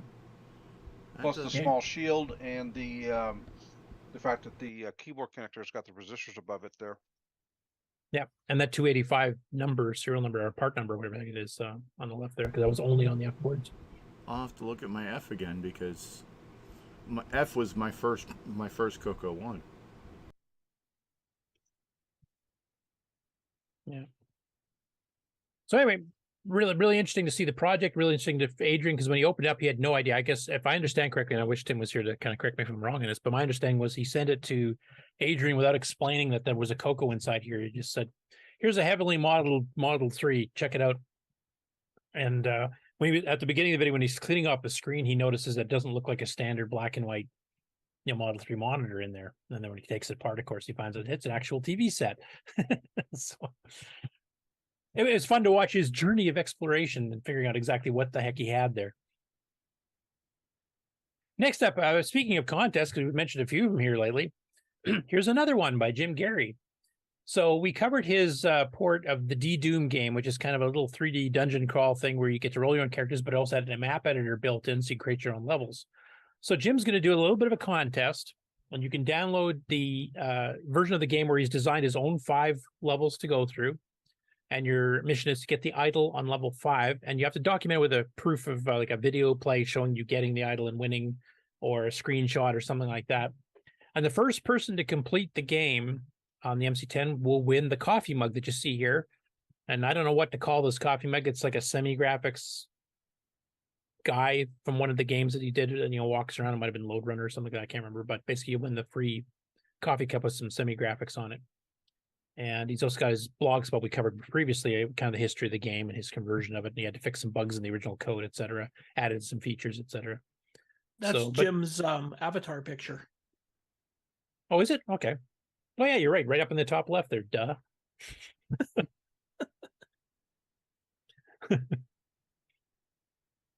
Yeah, I need more coffee anyway. So anyway, if you want a chance to win a free cup from Jim Gary, maybe if you ask nicely, he'll autograph it for you in marker, which hopefully won't wash off in the dishwasher. But that's a little contest he's got going, and you can try out the 5 levels of the dungeon he designed himself. Next, we got some updates from Julian Brown in the Dragon group on Facebook. So Julian, of course, is the guy who's been trying to reproduce, kind of like Pedro's done here in the States with the CoCo 1 and 2 and 3, but trying to reproduce the motherboard for the Dragon 32 and 64. And he's had a few prototypes come in and had some issues with them. So this is hoping the last time. I'll just zoom up here. So here he received the latest prototypes. That's the raw board. I think it's the 3rd revision he's done so far. And that's just when he got them in. So he did a couple of updates. I'll show you the latest update here. We started to populate the board itself. And he's put in some of the chips, his sockets and resistors and capacitors and stuff. And he said, "So near yet so far. I seem to have run out of pin headers, and I need to find my stash of 4164 RAM chips. Otherwise, everything I need for most of the basic tests. We'll pull most of the chips for the next steps, but not today." And that he just posted this morning. So he's pretty close to seeing if this latest version is actually going to function properly. If it does, I think he's planning on making this a public release, just like Pedro does with his designs, which means you can actually like pull the design down, go to a place that manufactures PCBs. I'm sure Ken and a few others can mention some certain places that might be able to do that. And then you can start rebuilding motherboards instead of, just every time one gets cracked, you have to throw in the garbage. That's one less Dragon in the world, one less CoCo in the world. This way we can actually start, building them up again and maybe get the prices down a little bit on the actual ones. Because some people just want the functionality of an actual CoCo or Dragon as opposed to, having to have the original hardware only. So I'm glad to see the Dragon's getting just as much love on reproducing the motherboards as the CoCo is. That's its own form of art. When you really, really look at Pedro's board or Julian's board, there's some folks that do Amiga boards like that. And it's just, without even putting all the chips on it, it's just this interesting piece of artwork. Yeah. And to be honest, one thing I like about all the modern ones, because all these modern PCB manufacturing companies let you pick the color. Like it used to be, it was green or nothing, or maybe yellow if it's a really old 70s one or something like that. But now you can pick colors that you can almost brand it for yourself or whatever. So and they look better, honestly. The yellow is like the that fiberglass cover. The green is when they put on the solder mask. Yeah. But I mean, like even if you look at the CoCo SDCs, you can see different colors depending on who manufactured. You kind of tell like where you got it from, type thing, which is cool. Next up, Richard Harding, who's kind of the guy in the Dragon community that is trying to gather up all the original documentation for hardware, software, whatever. He actually made a trip on December the 8th here to the National Archive in the UK, and you can actually see a picture of the National Archives here, nice fancy building. And he's pulling out everything he can find on Dragon, and he's got scans that he's been putting up and going through here. So there's some pretty interesting stuff in here. So April 1982. Metoy Limited at Swansea, which is where the Dragon was originally made, at £30 million. I'm not sure if that's their budget or what. Amount unknown for development of a computer. So this is when they're first starting to, conjure up the Dragon, basically months before it went on sale. And a memorandum on Dragon data itself. Sales info. So this is units. I don't know if this is for a single year, exactly what this is covering, but it mentions 127,500 units of the Dragon 32, 32,000 units of the Dragon 64, 5,000 educational units. So if this is like a yearly thing or a quarterly thing, I don't know, but assuming a year, 164,500 Dragons sold. And then peripherals at 21,600 disk controllers, 23,600 disk drives, because a few people got the second drive. 350,000 cartridges were manufactured, 400,000 cassette tapes, 149,000 cassette leads, and 116,000 pairs of joysticks. So you're actually getting some firm numbers there, which I don't think I've ever seen before.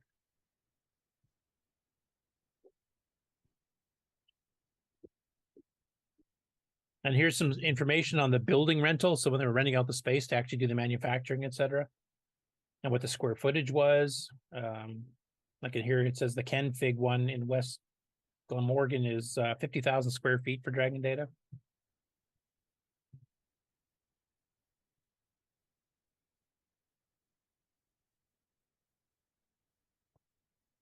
And here's something for Mr. EC. He was actually addressing this to the person that was actually still active. You can get some information on loans they took out, like it's all the old business stuff. Shareholder equity, etc. So if you're really interested in the history of Dragon data itself, how they sold their stocks, what type of stocks they had available. Getting in a proposed extension at Kenfig, so they were trying to expand the plant. And that was in 82. See, they just passed a milestone. Metoy went down to 49% ownership just a little bit earlier. So yeah. Dragon It's fascinating to discover this whole business history, because that's something I wish we had out of Radio Shack handy. And when they were auctioning off a lot of the stuff there at the end there, apparently some of the stuff was in there, but I don't know, have a clue who got it and what they're going to do with it. Because I'd love to know some things like, say, firm sales numbers. There's a share price rising. Some more share stuff. Rescue operation with other institutional shareholders. This is when they're starting to have problems, and listed as a problem client. This is when the bottom started to fall out, and then resolved for that particular run.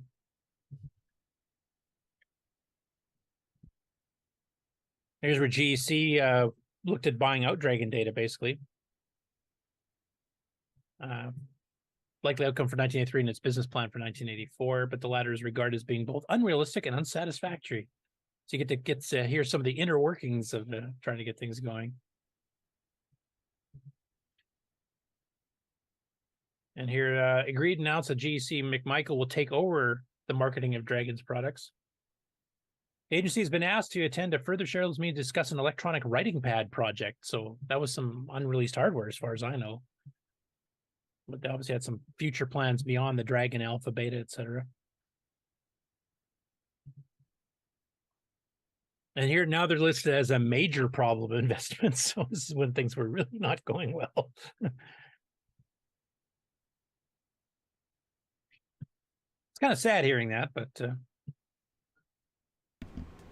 sort of like in that episode of The Simpsons where Lisa was president and Bart walks in and says, "I got this, no problem." Yeah. And here's a bit of a bit too and this is from 84, mid to late 84. So the Dragon Data Limited says, this company has serious problems in that its home computer market seems to have dwindled, leaving the company with a warranty expense on its old 32 model, which is unquantifiable. It is hoping to enter into a manufacturing agreement with some Spanish interests and is further hoping to make a substantial export to the People's Republic of China. I don't think that ever happened, but the Spanish part definitely did, because they basically kind of took over sales for a while and manufactured in Spain, if I remember correctly as well. So it's really cool. He's doing all the research and spending an entire day down in the National Archives just hunting down all this stuff. Must just be a chore and a half. May 1984, the receivers are called.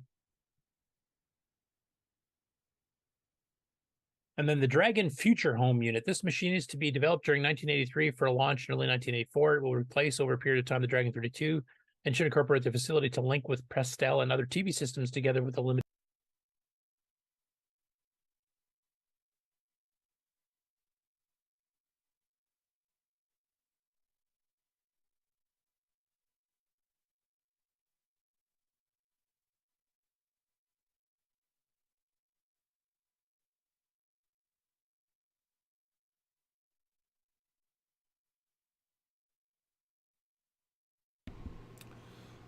Well done. All right.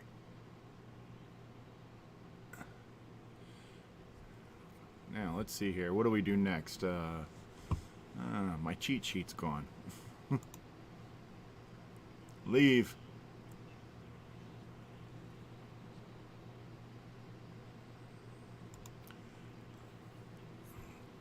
Yep.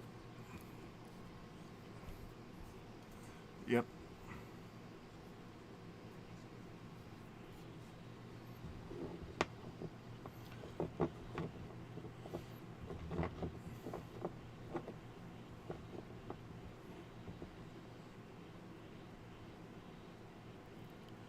Why is I am the only one being able to be heard?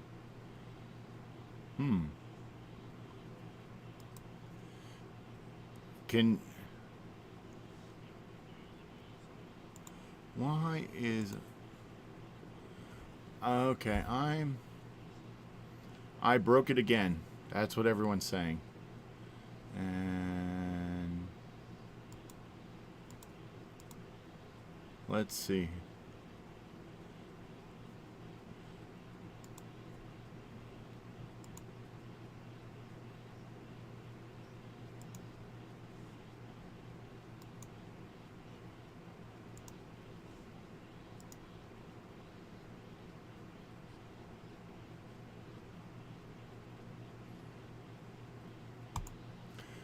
Alright, that seems to be right. And...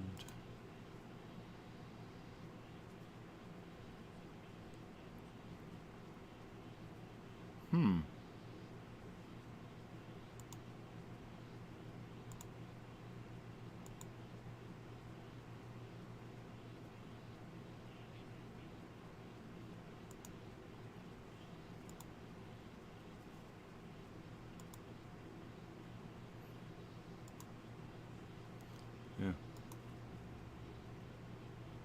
Yep.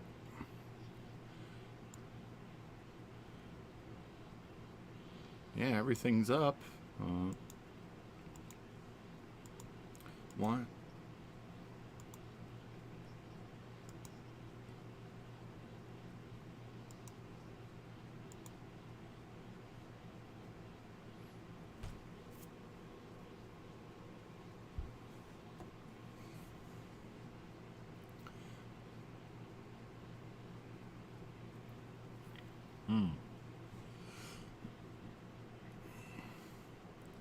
System sound. Yeah, because my system sound is showing nothing.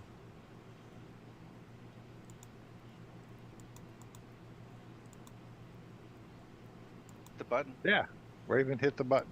Bye, everybody. All right. Well, should I run the outro or no? Silent Are they going to hear it? Here, I'll run the TCN promo and then we'll say goodbye when we get back. The time has come to unite the world under one nation, an 8-bit nation, a neon green nation. The CoCo Nation. The CoCo Nation Show, coming soon.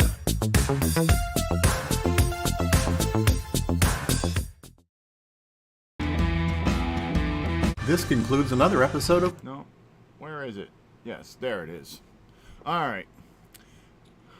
Everyone say goodbye, even though no one will be able to hear you.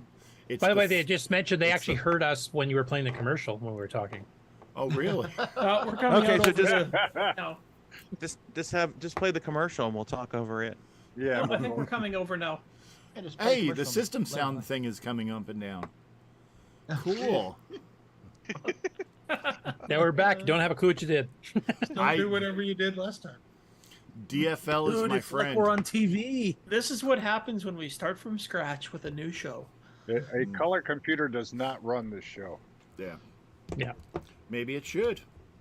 Maybe. All right. So I guess we're going to say goodbye, everybody. Hello and goodbye. Goodbye, everybody. Remember to change your channels over to CoCo Nation to get ready for the show transition, and we're going to take a bit of a break after next week, so that'll be the last one for a bit. And join us on the 30th for the Glenside Reminiscing Day, where you can join in on Zoom and just share stories and demos. That'll be fun. Channel 4 instead of Channel 3. And at 2 o'clock instead of 1 o'clock. Yep, that's for the new year too. Not this next week, the new year. 2023, not